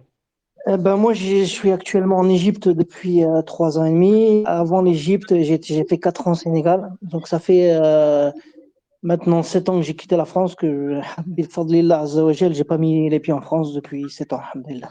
Un peu plus Non, de 7 ans. Allah barik, Allah barik. Et il me semble que tu as un commerce qui t'a permis aussi de t'aider dans ta gira, c'est ça? Tu as un Ouais, métier qui t'a permis de t'aider. bien sûr, je me suis, en fait, j'étais agent de sécurité en France et je suis parti, j'avais pas de métier dans les mains et en fait, il y a une cause qui a fait que j'ai dû apprendre un métier et ça a été le graphisme. Donc, je vis du graphisme maintenant. D'ailleurs, j'ai travaillé pour toi, j'ai Non, travaillé pour toi. C'est comme ça qu'on non, s'est connus c'est toi qui as fait les livres Al-Wahyan. voilà les Allah couvertures de barik. livres Al-Wahyan, Couverture de livres. alhamdulillah. Allah barik. Barakallah. Et donc voilà, et ensuite j'ai lancé ma formation de graphisme. Maintenant ça s'est un peu calmé. Et là on est en train encore de se reconvertir dans autre chose. Et voilà, Allah la barik. hijra ouvre de grandes opportunités. Allah barik, akhi. Alhamdulillah, c'était accessible au Sénégal? C'était comment? Oui, le Sénégal, le Sénégal c'était accessible, c'est très accessible au niveau des papiers. Je pense qu'il n'y a pas beaucoup de pays musulmans qui sont aussi faciles. Je veux dire, juste avec un passeport français, on vit là-bas comme en France au final. Après, ce qui est plus difficile au Sénégal, c'est au niveau religieux peut-être, parce que le soufisme est très, très, très implanté, bien plus Hmm. que dans les pays du Maghreb et même bien plus que dans certains pays africains qui sont aux alentours. Le Sénégal, c'est vraiment particulier, c'est très, très dur à vivre de ce côté-là. En fait, on a du mal à se projeter, surtout moi en étant reconverti français. Déjà, ben, c'est pas mon pays. Et on a du mal à se voir passer des années là-bas, vivre au milieu du shirk, surtout qu'on voit que le shirk, en fait, on s'y habitue. Et on voit que nos Hmm. enfants, en fait, on a du mal à s'imaginer nos enfants grandir là-dedans. Après, Après, au-delà de ça, ça reste quand même un pays où on est à l'aise, où l'islam n'est pas du tout combattu, vu que les gens sont dans l'islam, les où musulmans, la dawa salafia, en fait, elle est pas du tout, en fait, elle est libre parce que pour eux, on est une tariqa parmi d'autres tariqas. Donc, on est très libre, il n'y a aucun problème de ce côté-là. c'est important aussi de rappeler ça. C'est qu'au Sénégal, alhamdoulilah, il y a beaucoup de frères salafis et il y a aussi une da'wa là-bas. Il y a aussi des frères qui Ah, font il y a la une da'wa. très bonne dawa. Et au-delà de ça, c'est le adab des frères là-bas. J'ai jamais vu des frères avec un adab, même dans le ijtihad, dans les ibadat et tout. C'est incroyable. Ils sont très, très mouchtaïd, les frères. Et vraiment, un adab, en fait, je pense que vraiment le point positif que je peux retenir du Sénégal, c'est vraiment le adab des frères. Je pense que ça m'a Ce fait sont des beaucoup de gens bien. gentils, les Sénégalais, Allah m'abarak. Gentil et pas de tachaddoud et très patient dans la dawa. En fait, Ouais. nous, quand on sort de France et qu'on arrive là-bas, ben, en fait, ça a un impact sur nous parce que nous, on est complètement l'inverse, en fait, en général, les frères de France. Et pour vivre là-bas, faut beaucoup d'argent? Ouais, Sénégal, ça coûte très cher. Ça coûte très, très cher. Le loyer, c'est plus de 300 euros et on vit dans du sable. Enfin, le quartier.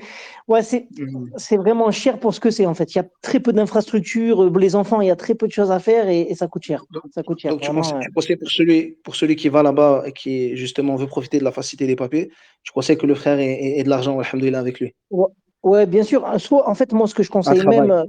aux plupart des frères, voilà, c'est parce que de l'argent, quelque somme que tu aies, la somme, tu la dépenseras. Donc, moi, je conseille toujours aux frères, le mieux, c'est d'avoir un métier dans les mains ou de se former à un métier, ne serait-ce que rapidement et même ne serait-ce que partir et apprendre un métier sur place. Mais c'est sûr qu'il faut un budget quand même au Sénégal. Et en fait, le Sénégal, voilà, c'est simple. Si tu veux faire ta hijra tranquillement, tu cherches pas forcément la science ou voilà, ça peut être une bonne destination. Après, si tu as d'autres ambitions, d'autres objectifs, Il voilà, t'a fait aller en tu Égypte vas, justement voilà. pour apprendre la religion là-bas, c'est ça? Ouais, exactement. C'est pour ça qu'on a quitté. Bah, nous, ça a toujours été moi et ma famille, ça a toujours été l'objectif. Il faut Et pour rappeler aux les frères que ça coûte pas cher d'aller en Égypte étudier. non, pas du tout. Et puis c'est, enfin, en C'est fait, au niveau qualitatif. du choix des programmes que tu veux, au niveau de c'est juste incroyable. Tu connais bien, tu connais très bien. Non, non, C'est alhamdoulilah. vraiment un pays, non, au niveau de l'apprentissage de la religion de la langue arabe, c'est vraiment un pays idéal. Maman Barik. Est-ce que tu Même, regrettes de. et même pour la dunya, tu as la dunya et tu as le din, en fait. Maman Barik, est-ce que tu regrettes les plages de la Méditerranée française? Mais absolument pas, absolument pas. Surtout quand je Alhamdoulilah. vois ma situation actuelle, ne serait-ce que religieuse, financière.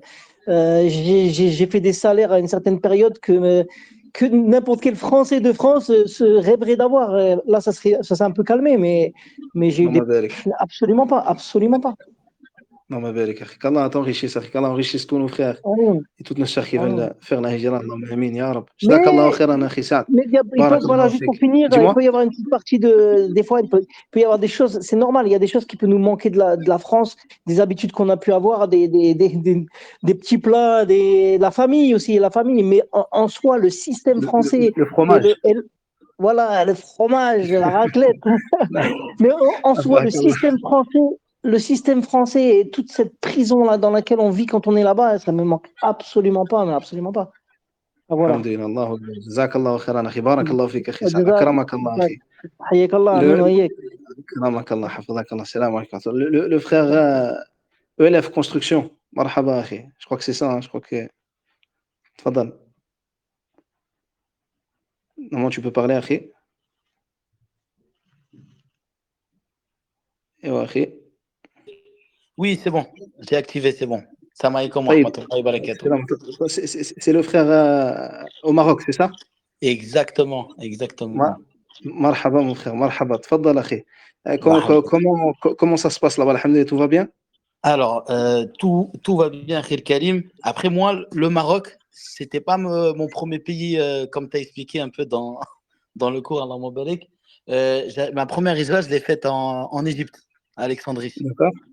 Allah Masha'Allah. Moubarak. Après, quand ça s'est compliqué un petit peu et qu'il y a eu C'est la bonne époque, on y était. Ouais, voilà.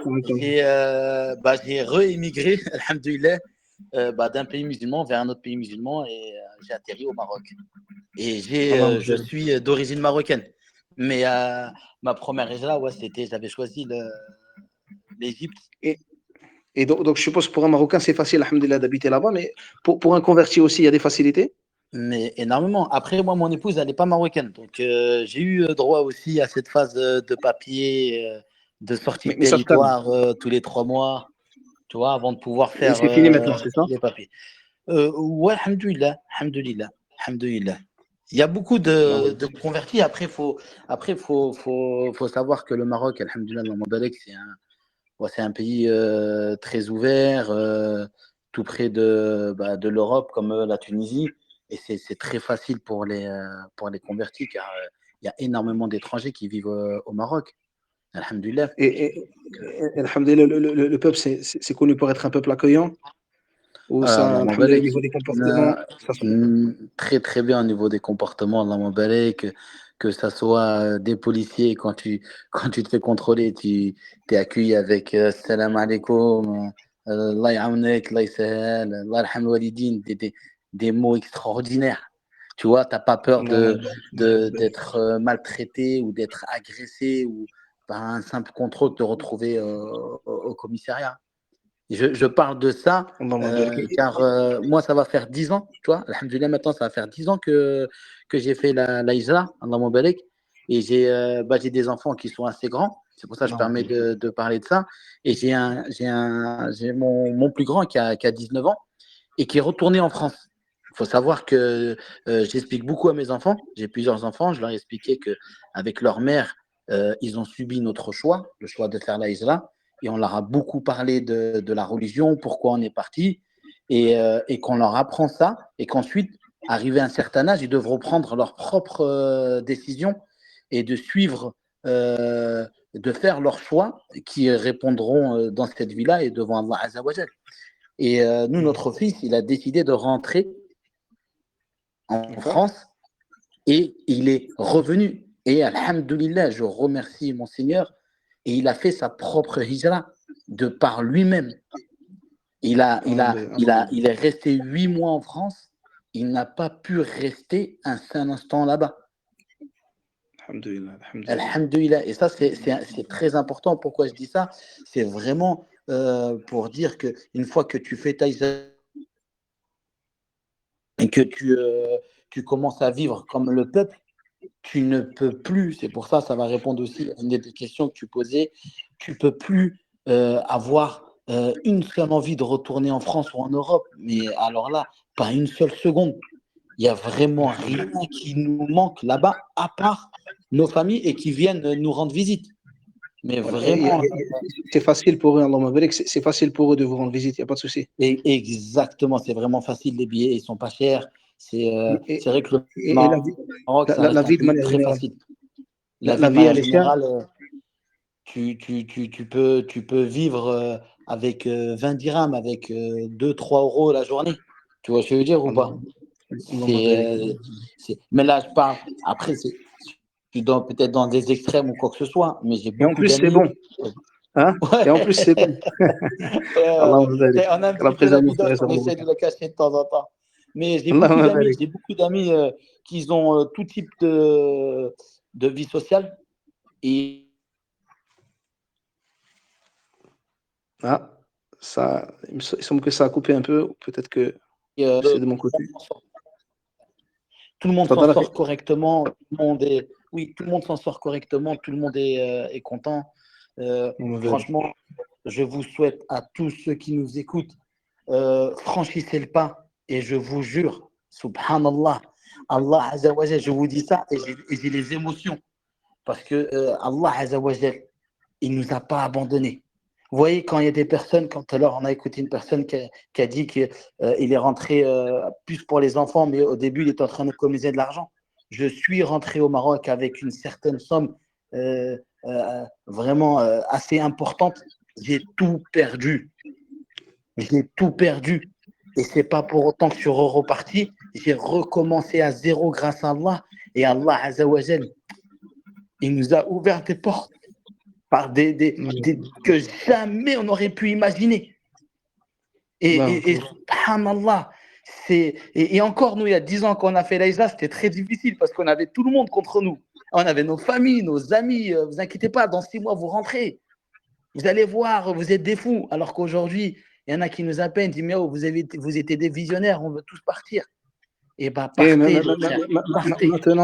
Maintenant, même les non-musulmans, ils veulent quitter certains pays d'Europe parce qu'ils savent que c'est Exactement. devenu compliqué pour eux sur beaucoup de choses. En tout cas, Exactement. jazakallahu khairan, akhi. Ouais, Barakallahu jazakumullah fik. khairan. Merci beaucoup, akhi, Qu'Allah pour ton il te témoignage qui récompense un était peu touchant. Karim. Jazakallahu khairan.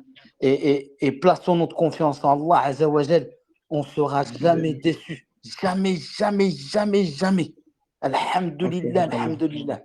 Franchement, Jazakallahu khairan. foncez. C'est tout ce que je peux vous dire. Barakallahu fik. Récompensant bien, akhi al-karim. Jazakallahu khairan. Akramak Allah.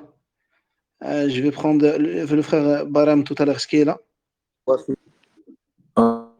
Excuse-moi, on a été coupé. Non, il n'y a pas de souci, akhi. Marhaba, akhi. Marhaba. Tfadal, akhi. Jazakallahu khairan.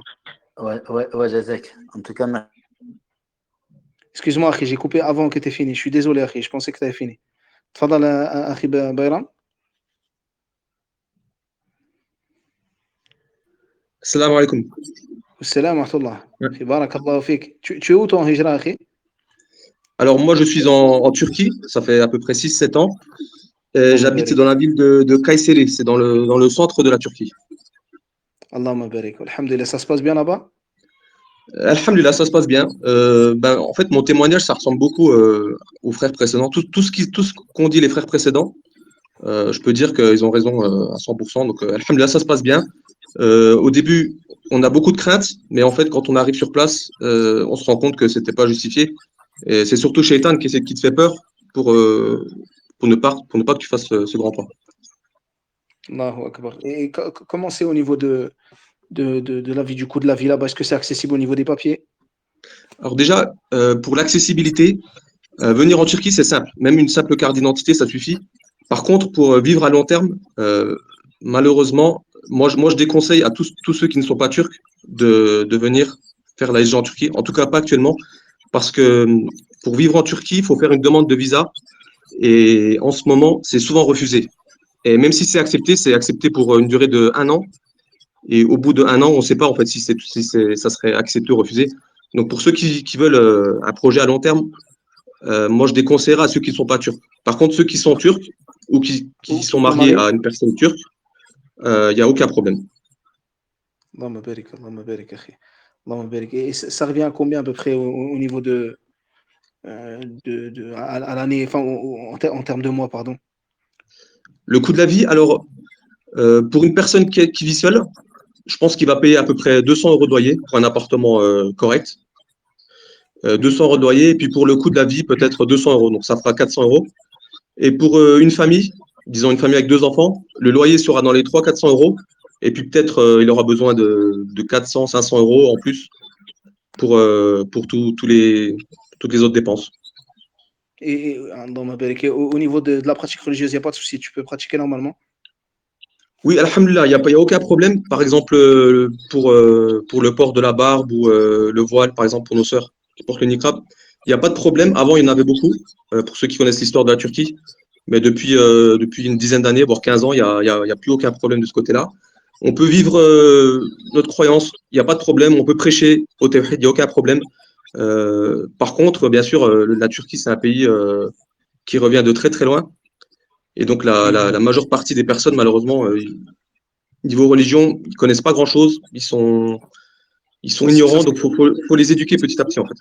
Voilà, c'est le travail aussi des muhajiroun, c'est justement d'essayer d'apporter du bien aussi autour d'eux, soit dans leur famille ou des gens autour d'eux. Allahumma barik Mhm. akhi. Waffaqak Allah, mon frère. Jazakallahu khairan akhi.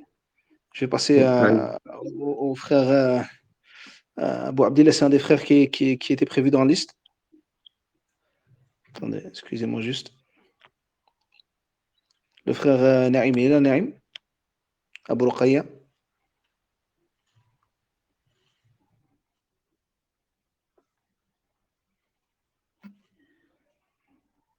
أبو رقية تفضل أخي أبو رقية تفضل أخي مرحبا tu m'entends أخي أبو رقية normalement tu peux parler السلام عليكم ورحمة الله وبركاته. السلام ورحمة الله أخي كريم وفقك الله أخي الحمد لله بارك الله فيك comment ça se passe là-bas au niveau de Tahjira والحمد لله tu es au Maroc c'est ça il y a pas de souci الحمد لله je suis au Maroc الحمد لله نعم أخي. Alors نعم أخي كريم je suis au Maroc depuis 2020 c'est-à-dire depuis 4 ans tu vois. الحمد لله ça se passe super bien أخي يعني dans tous les points. Franchement j'ai aucun souci là-bas. Moi je suis en reconverti.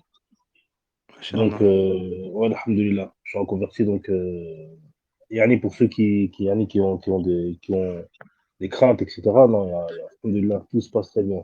Franchement regarde je donne un exemple. Par exemple la première fois que j'avais voyagé ici au Maroc يعني quand j'étais arrivé à l'aéroport la police subhanallah al-azim ils sont Inch'Allah Azza wa Jal, ils ont beaucoup de respect pour les gens يعني déjà ils ont du respect pour ceux qui ont fait la hijra vers leur pays et même pour les gens qui portent la sunna subhanallah. Moi il y avait ma famille en sitar, il y avait ma famille qui était en sitar يعني il l'a laissé passer tu vois. Il laissé passer et moi yani il m'a dit marhaba bienvenue etc. tu vois yani quand j'ai expliqué que j'allais venir émigrer définitivement dans leur pays alhamdoulilah franchement grand ni'ma. et tu as des enfants Akhi Ah oui bien sûr j'ai des enfants. ça se passe bien J'ai fait d'abord la hijra bien sûr seul avec mon épouse. Yani, ensuite, alhamdoulilah, Allah il m'a accordé des enfants. Et c'est ce que je voulais de toute façon, en tous les cas. Je voulais pas avoir des enfants en France.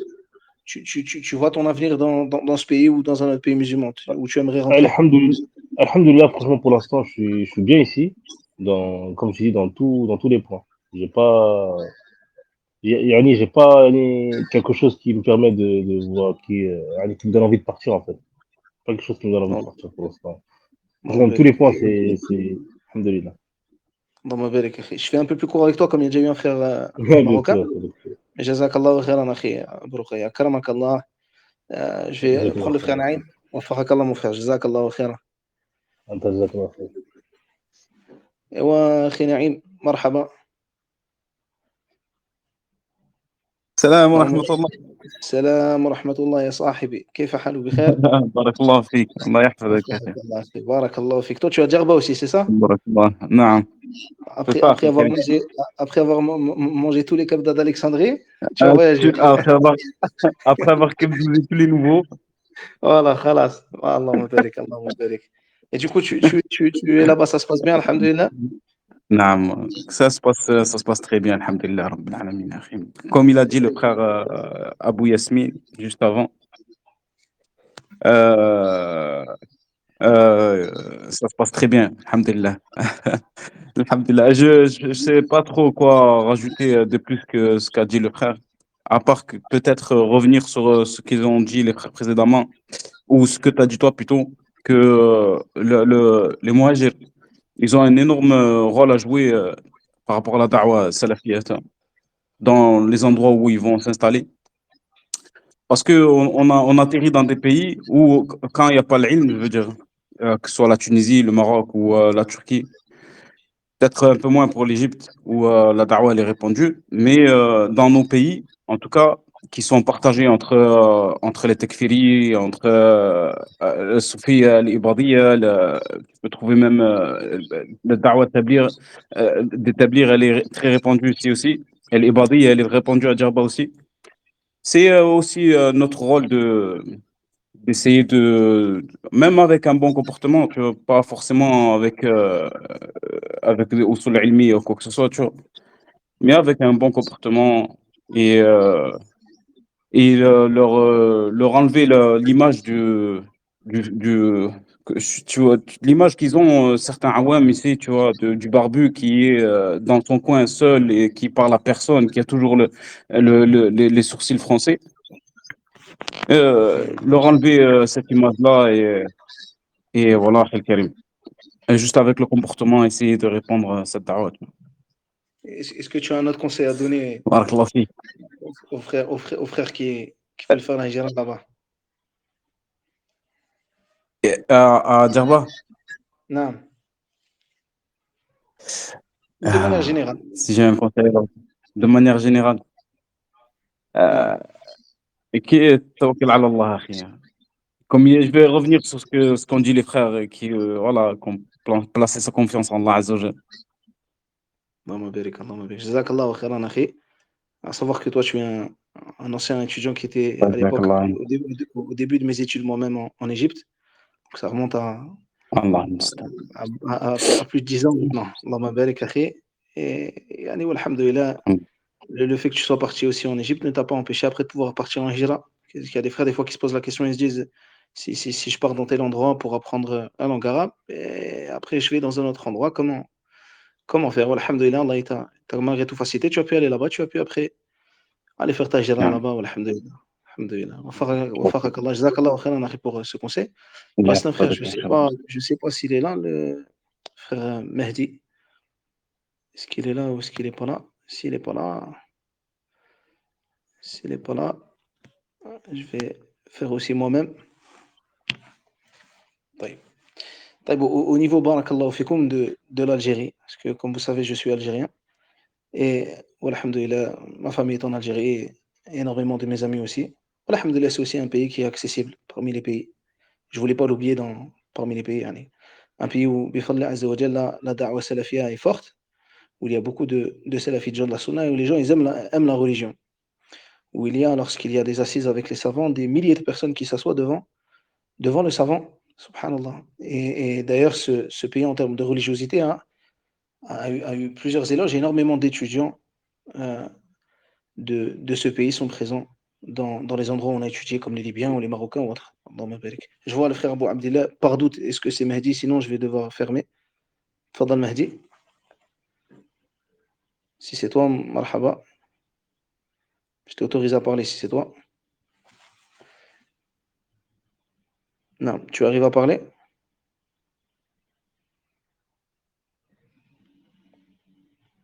Je t'autorise à parler, akhi. Akhi? Allô, salam alaikum. Salam alaykoum. Frère Mahdi? Non, c'est pas Merdi. Ah non, il faut pas lever la main alors. Jazakallah khairan. Préserve, akhi.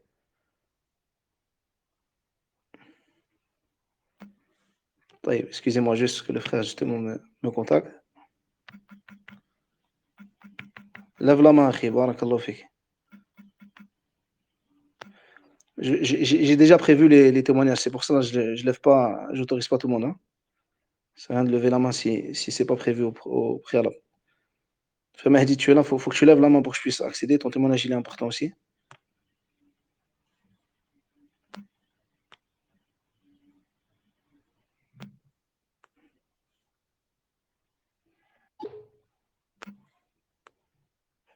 Taïb. Taïb. Donc comme je vous disais, si le frère vient, alhamdoulilah, khalas, alhamdoulilah. Mahdi, je t'ai autorisé à parler, akhi. Il faut juste que tu ouvres ton micro. Allô, salam alaikum. Salam wa rahmatullah. J'étais en train de commencer sans toi sur l'Algérie, akhi. Là, tu dois reprendre maintenant. Je t'entends, Naam. Tu m'entends aussi? Subhanallah. Ça ne fonctionne pas? Vas-y. طيب. Du coup, je vais continuer. Barakallahu fikum. Comme je vous disais, alhamdoulilah, il y a aussi beaucoup de facilité alhamdoulilah, dans ce pays. Et le frère, justement, là, qui ne peut pas parler suite à un problème de connexion. C'est peut-être un des problèmes aussi qu'il y a là-bas. Allahu a'lam. Il est passé par différentes épreuves et alhamdoulilah, a réussi à s'en sortir, malgré le fait qu'il soit arrivé en Algérie sans un sou. Et d'autres frères que je connais dans ce cas-là, ils sont arrivés avec très peu d'argent et alhamdoulilah, par la suite, ils ont pu faire leur hijra là-bas, ils ont ouvert des commerces, ils ont pu travailler là-bas. Alhamdoulilah, de manière générale, wallahi, j'ai vu de ce peuple, et je ne dis pas cela parce que je suis algérien, mais énormément de bien, énormément d'amour pour la religion. Et il me suffit, comme histoire, de vous raconter le fait que lorsque je vais, par exemple, lorsque je suis allé la dernière fois en Algérie, que j'ai passé le portique de sécurité, et ben, Allô, subhanallah, salam alaikum. Naam, Mahdi, tu es là? Oui, tu m'entends? Naam, juste termine cette histoire, après tu reprends direct. Juste reste à l'écoute, à l'écoute et reste avec Inch'Allah. le son, parce que je te repasse direct. Comme je disais, Inch'Allah. donc, en rentrant à l'aéroport, subhanallah, le douanier, alors que je pensais qu'il allait demander à ma femme de lever le voile, n'a pas voulu. Il m'a dit, comment ça, je dis à ta femme de lever le voile? Elle a dit, passe. Et il m'a fait passer. Et subhanallah, je m'étais fait prendre mon permis de conduire par la police d'Alger, car j'avais laissé ma voiture dans un endroit où je ne devais pas sans le savoir. Et lorsque je fus présenté devant le responsable là-bas, j'ai vu un homme qui était au poste de Hamidou, pour ceux qui connaissent Raïs Hamidou. J'ai vu un homme devant qui j'ai fait une infraction. Et on aurait dit quelqu'un de standard, de lambda. Il m'a dit, il ne faut pas faire ça, c'est une infraction. Et quand il a vu que je parlais en arabe littéraire, je lui ai dit, j'étais pas au courant de la chose, je suis étudiant là-bas, je viens ici, moi, pour voir ma famille, mais j'habite pas en Algérie, de manière générale, comme là, le frère, pour ça, c'était moi, j'étais important, malgré le fait que j'y retourne. Et je ne savais pas que c'était interdit dans votre code, sinon jamais je l'aurais fait. Et subhanallah, il m'a laissé passer. Et il a parlé un petit peu avec moi de religion. Et lorsque je suis parti, ma femme m'a prévenu qu'elle avait entendu les policiers dire que ils avaient aimé le comportement que j'avais eu avec ce policier, etc. Et ils ont parlé de moi en bien, mais je ne savais pas c'était qui. Ensuite, je suis rentré dans le poste. Et lorsqu'ils m'ont vu demander mon permis et que je parle en arabe littéraire, ils m'ont demandé est-ce que j'étais étudiant. J'ai dit oui, ils m'ont dit où. J'ai dit à Médine. Ils ont dit Allahu Akbar. Tu sais, tu nous vois comme ça, Akhi. Ça, c'est la parole du policier qui m'a accueilli avec ses collègues. Il m'a dit tu sais, tu me vois comme ça, Akhi. C'est vrai, j'ai pas la barbe. Qu'Allah me pardonne. Il m'a dit comme ça. Qu'Allah me pardonne. Mais je suis salafi. Et wallahi, si on savait que tu étais un étudiant salafi, jamais on aurait pris ton permis. Parce qu'on sait que quelqu'un comme toi, il ne peut pas faire une infraction alors qu'il le sait. Et subhanallah, il a commencé à me dire chez qui tu as étudié. Et j'ai dit des noms des meshaykhs d'ici, chez qui je m'étais assis. Il m'a dit est-ce que tu connais Cheikh Abdelrazak al-Badr? Alhamdulillah, j'ai pu étudier auprès de lui. Allahu Akbar. Il m'a dit est-ce que tu connais Cheikh Intel et Cheikh Intel parmi les meshaykhs d'Arabie et les meshaykhs du sud de l'Arabie? Subhanallah.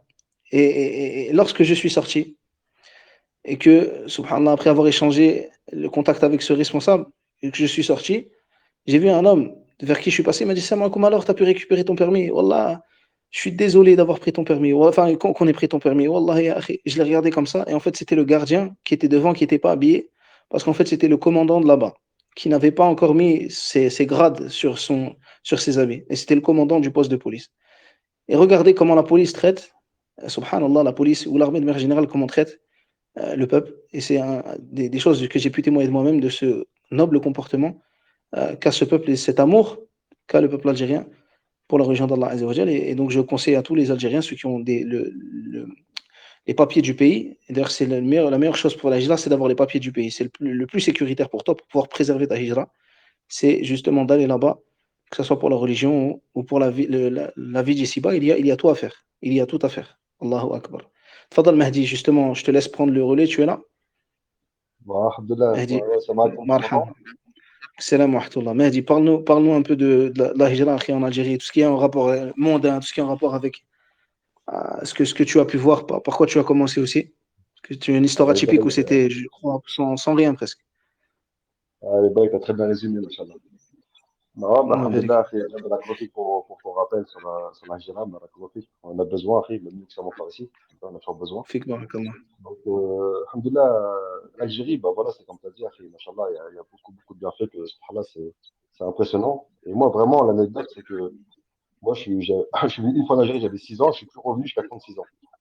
Et Allah les Algériens, parce que moi, avec ma copine, je suis parti en Égypte et je suis parti au Maroc, les Algériens qui me parlaient d'Algérie, ils critiquaient tout le temps l'Algérie. Et moi, je ne comprenais pas, en fait.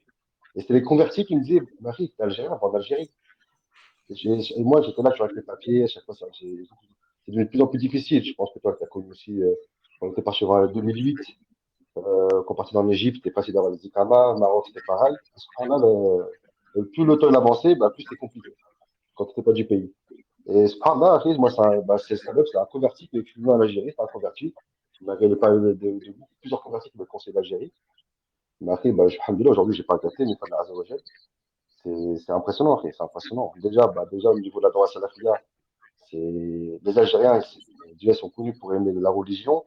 Il y a beaucoup, beaucoup de frères salafistes. Moi, je parle beaucoup d'Alger, au Maroc. Après, il y en a qui vont me dire, oui, mais là-bas, peut-être c'est vrai. Après, sur Oran, là-bas, je ne connais pas spécialement. Moi, je parle de ce que je connais. Mais là, même là, pour dire actuellement, je suis dans le sud de l'Algérie, je suis parti en en vacances avec ma famille. Machallah, il y a des machins salafistes et tout le monde. L'Algérie, ça qui est bien, c'est que pour tous les budgets, tu as des budgets, même si tu n'as pas trop les moyens, il faut aller dans le sud, les loyers sont pas chers, pour des grands appartements. Il y a une dawa salafia, il y a des doros, pratiquement tous les jours. Et c'est voilà, c'est comme tu as dit, c'est ça, c'est voilà, c'est là-bas, il y a un hob de la dawa salafia en Algérie que j'ai pas connu ailleurs, peut-être en Arabie. Et subhanallah, c'est impressionnant, après des anecdotes comme ça, comme tu as dit, il y en a, c'est par dizaines, franchement, par dizaines, mais facile. Moi, combien de fois en Allah famille, barik. des gens en famille, Mais dis, oui. toi, tu as commencé dans ta hijra, si je me souviens bien, tu passais par une difficulté où tu n'avais rien dans les débuts, c'est ça? Voilà, en gros bon, déjà, moi, comme je dis, je suis parti en Égypte la première fois, en fin 2012, je suis parti en Égypte. Comme je disais, la même facilité, c'est pour dire que moi, là-bas, déjà qu'en France, je travaillais comme tout le monde, je suis embauché, je faisais un salaire. Je connaissais Tijara, c'était pas du tout mon domaine, pas du tout mon domaine. Au contraire, quand je voulais vendre, je perdais plus d'argent que je gagnais, on va dire. Et subhanallah, Allah, c'est vraiment ça qu'on voit qu'elle facilite. Je suis parti en Égypte, j'avais fait une marque de Sadwell, Gilbert, je vendais un peu de miel. Après, je suis parti au Maroc. J'ai vendu des appartements, j'ai fait une marque de cosmétiques et j'ai fait quoi? J'ai fait une marque de parfum aussi, subhanallah. J'ai vendu, ouais, j'ai fait tout ça. Et après, je suis venu en Algérie. J'ai recommencé tout, à chaque fois, on recommence à zéro, hein. Je suis revenu en Algérie, dans le plus, je ne connaissais pas non plus. L'Algérie, à la base, je connaissais plus l'Égypte que l'Algérie quand je suis en Algérie. Et alhamdoulilah, bah, je te dis, Allah m'a facilité au Maroc, j'ai volé un petit peu, j'avais acheté une petite terre au début sur l'Algérie. J'ai compris qu'avec l'Algérie, avec le temps, il vaut mieux avoir si celui qui peut se permettre d'avoir un bien, bah, c'est une facilité pour lui. Et subhanallah, bah, après, l'anecdote pour dire, j'ai fait une maison interdite, c'est une maison, en gros, j'ai passé ici une maison Faudawi. En gros, voilà. Et subhanallah, le sabab, subhanallah, il y a comme quoi, voilà. C'est un maçon algérien qui est venu me voir. Même pas, subhanallah, je me suis battu avec un maçon. Il n'est pas venu. C'est un autre maçon algérien qui est venu me voir. Il m'a dit, voilà, il m'a dit, moi, paie-moi, paie la marchandise, la main-d'œuvre, tu me paies quand tu peux. Du coup, je ne connaissais même pas. Ça faisait même pas un an que j'étais en Algérie. Il est venu me voir, il m'a proposé ça. Il m'a dit, voilà, il m'a dit, moi, tu peux, je te veux, je t'aide à te construire. Tu payes juste la marchandise et moi, tu me paies quand tu peux. Et c'est parti de là, bah, subhanallah, Allah m'a facilité. Puis aujourd'hui, bah, alhamdulillah, Et, j'ai et, super et, bâtiment. et Oui. maintenant, alhamdoulilah, tu vis beaucoup mieux en Algérie alors que tu es parti de zéro que beaucoup de Français qui vivent en France. Sahih? Yeah, c'est simple. En France, je faisais embaucher 3 000, 4 000 euros par mois. Je travaille. Au jour Hmm. d'aujourd'hui, voilà, il va falloir Azawajal, je fais des salaires même 900. Tu vois, subhanallah. Et quand je te dis, moi, j'ai vécu pendant presque la première année avec 900 dinars. C'est l'équivalent de 4,50 € par jour. Après, c'est ça mon budget journalier. Et c'est là que des fois, subhanallah, que tu vois, des fois, Shaitan, il va te west-west, il va te dire, retourne en France, va faire un billet, va gagner un peu ton argent en France, et tu reviens, tu vas te refaire. Et subhanallah, quand on a patienté, bon, je j'étais avec ma femme, on a patienté. Et après, je vivais, parce que ça, mon budget journalier, c'était 4 €, 4,50 € par jour. Et on se vivait avec ça, en fait, je payer le loyer, tout ça, c'était ça le budget. Pour manger, pour tout faire. Allahu Akbar. Subhanallah, Allahu j'ai pas de Akbar. voiture, hein. Et là, subhanallah, et au jour d'aujourd'hui, là, je me dis, tu peux mettre des west-west. Après, j'ai patienté, en gros, je me suis formé dans un métier, dans le bâtiment. Après, je me suis acheté avec un frère. Et merci beaucoup, aujourd'hui, je suis toujours avec lui. Et subhanallah, bah, après, aujourd'hui, maintenant, Limite, voilà, alhamdoulilah, on a notre secteur de bâtiment, j'ai une société de location de voiture, j'ai une société aussi Allah, dans tout ce qui est. Alhamdoulilah, tu vois, vraiment dans les Allah petits barik. appartements d'ici. Alhamdoulilah, tu vois, vraiment aujourd'hui, mon frère Donc, Azawajal, et tu vois, Allah là-bas, barik. donc, franchement, Donc, tu conseilles à nos frères et à tous ceux, à nos frères ou sœurs qui veulent partir, par exemple, en Algérie, de ne pas s'en faire pour le risque, car, alhamdoulilah, il y a de quoi faire. ouais, l'Algérie, même le Maroc, après, même le Maroc, alhamdoulilah, il y a des risques, en Égypte, il y a des risques. Ouais, alhamdoulilah, Benillah Azawajal, après, le truc, c'est quoi? C'est que voilà, il faut, quand tu pars, soit il faut voir un métier, je pense, il faut voir un métier où, vraiment, il faut être débrouillard, il ne faut pas avoir peur d'essayer. Et moi, à la base, j'ai fait des domaines d'Afrique que je connaissais même pas. J'ai fait du cosmétique, je connaissais même pas. J'ai fait du textile, je connaissais même pas. J'avais aucune science dans ça. Moi, après, je suis en Égypte, c'est moi qui coupe le tissu égyptien. La première fois, après, j'ai acheté du tissu. Je savais pas qu'il fallait mettre du poids sur l'Égypte. Franchement, l'Égypte, c'est tout de travers. Tu vois, voilà, on apprend comme ça. Les patrons sur le terrain, subhanallah, Allah. après, tu vois, comme ça, au fur et à mesure. Et en plus, tu te forges un caractère, tu te forges une expérience. Et subhanallah, après, le but ce qu'on essaie de faire, c'est que voilà, c'est de jamais retourner en terre de couple. C'est ça, notre plus grande peur aujourd'hui, c'est retourner en terre de couple. Même nos enfants, nous, alhamdoulilah, comme des fois les gens, on voit beaucoup de personnes qui vont accoucher en France. Moi, après, je comprends pas. Moi, alhamdoulilah, j'ai 3 enfants. Les 3, ils sont en Algérie. Ils n'ont pas la nationalité française. Je leur ai pas donné parce que voilà, pour moi, c'est une des causes. Donc, à 18 ans, moi, comme ça, je suis pas le sabbat qui demain, il retourne en France. Donc, je fais l'école jusqu'au bout. Moi, alhamdoulilah, on est au bled. Machallah, c'est très bien passé. Il y a aucun souci. Alhamdoulilah, aujourd'hui, ils sont là. Ils n'ont pas de problème de santé. Donc, c'est aussi pareil, tu vois. C'est vrai que le but, c'est vraiment, c'est de, je pense, hein, c'est bon, après, c'est mon expérience personnelle. C'est vraiment le maximum s'écarter de la France.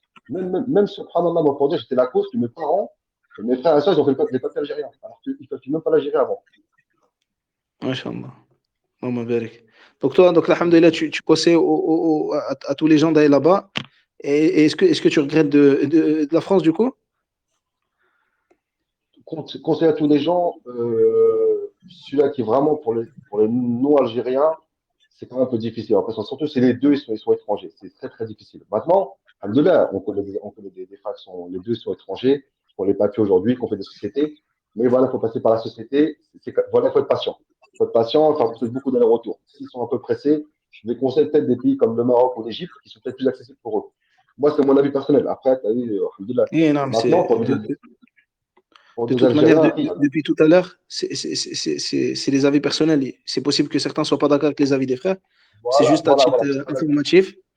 Et Et le voilà, but, c'est quelques témoignages pour se motiver, en fait, à l'accomplissement voilà, pour leur couple. de cette hijra. Jazakallah khair, Voilà. mais je ne vais pas prendre plus de temps. Barakallahu fikoum. J'ai la conférence. En général, mes conférences, elles durent longtemps. Je suis désolé. Mais j'espère que ça a été profitable pour tout le monde. Et comme ça, Inch'Allah, l'enregistrement aussi restera sur le long terme. Et je sais qu'il y a des gens qui écoutent pendant qu'ils voyagent ou quand ils sont en train de travailler ou quand ils sont en famille ou autre. On demande à Allah tabaraka wa ta'ala de récompenser l'ensemble des frères qui ont participé. Frère Mahdi, frère Saad, frère, tous les frères qui ont participé à Yasmine, tous les frères qui ont participé à cela et ceux que j'ai pas cités. Et on demande à Allah tabaraka wa ta'ala qu'il accepte cette œuvre. Et j'espère que cela soit une cause de hijra pour nos frères et sœurs et une cause de l'éloignement de ces ambiguïtés. Allah tabaraka wa ta'ala at-tawfiq. Et on demande à Allah Azza wa Jalla de nous pardonner sur nos erreurs. Wa barakallahu fikum jami'a wa subhanaka Allahumma wa bihamdik. أشهد أن لا إله إلا أنت أستغفرك وأتوب إليك والسلام عليكم ورحمة الله وبركاته.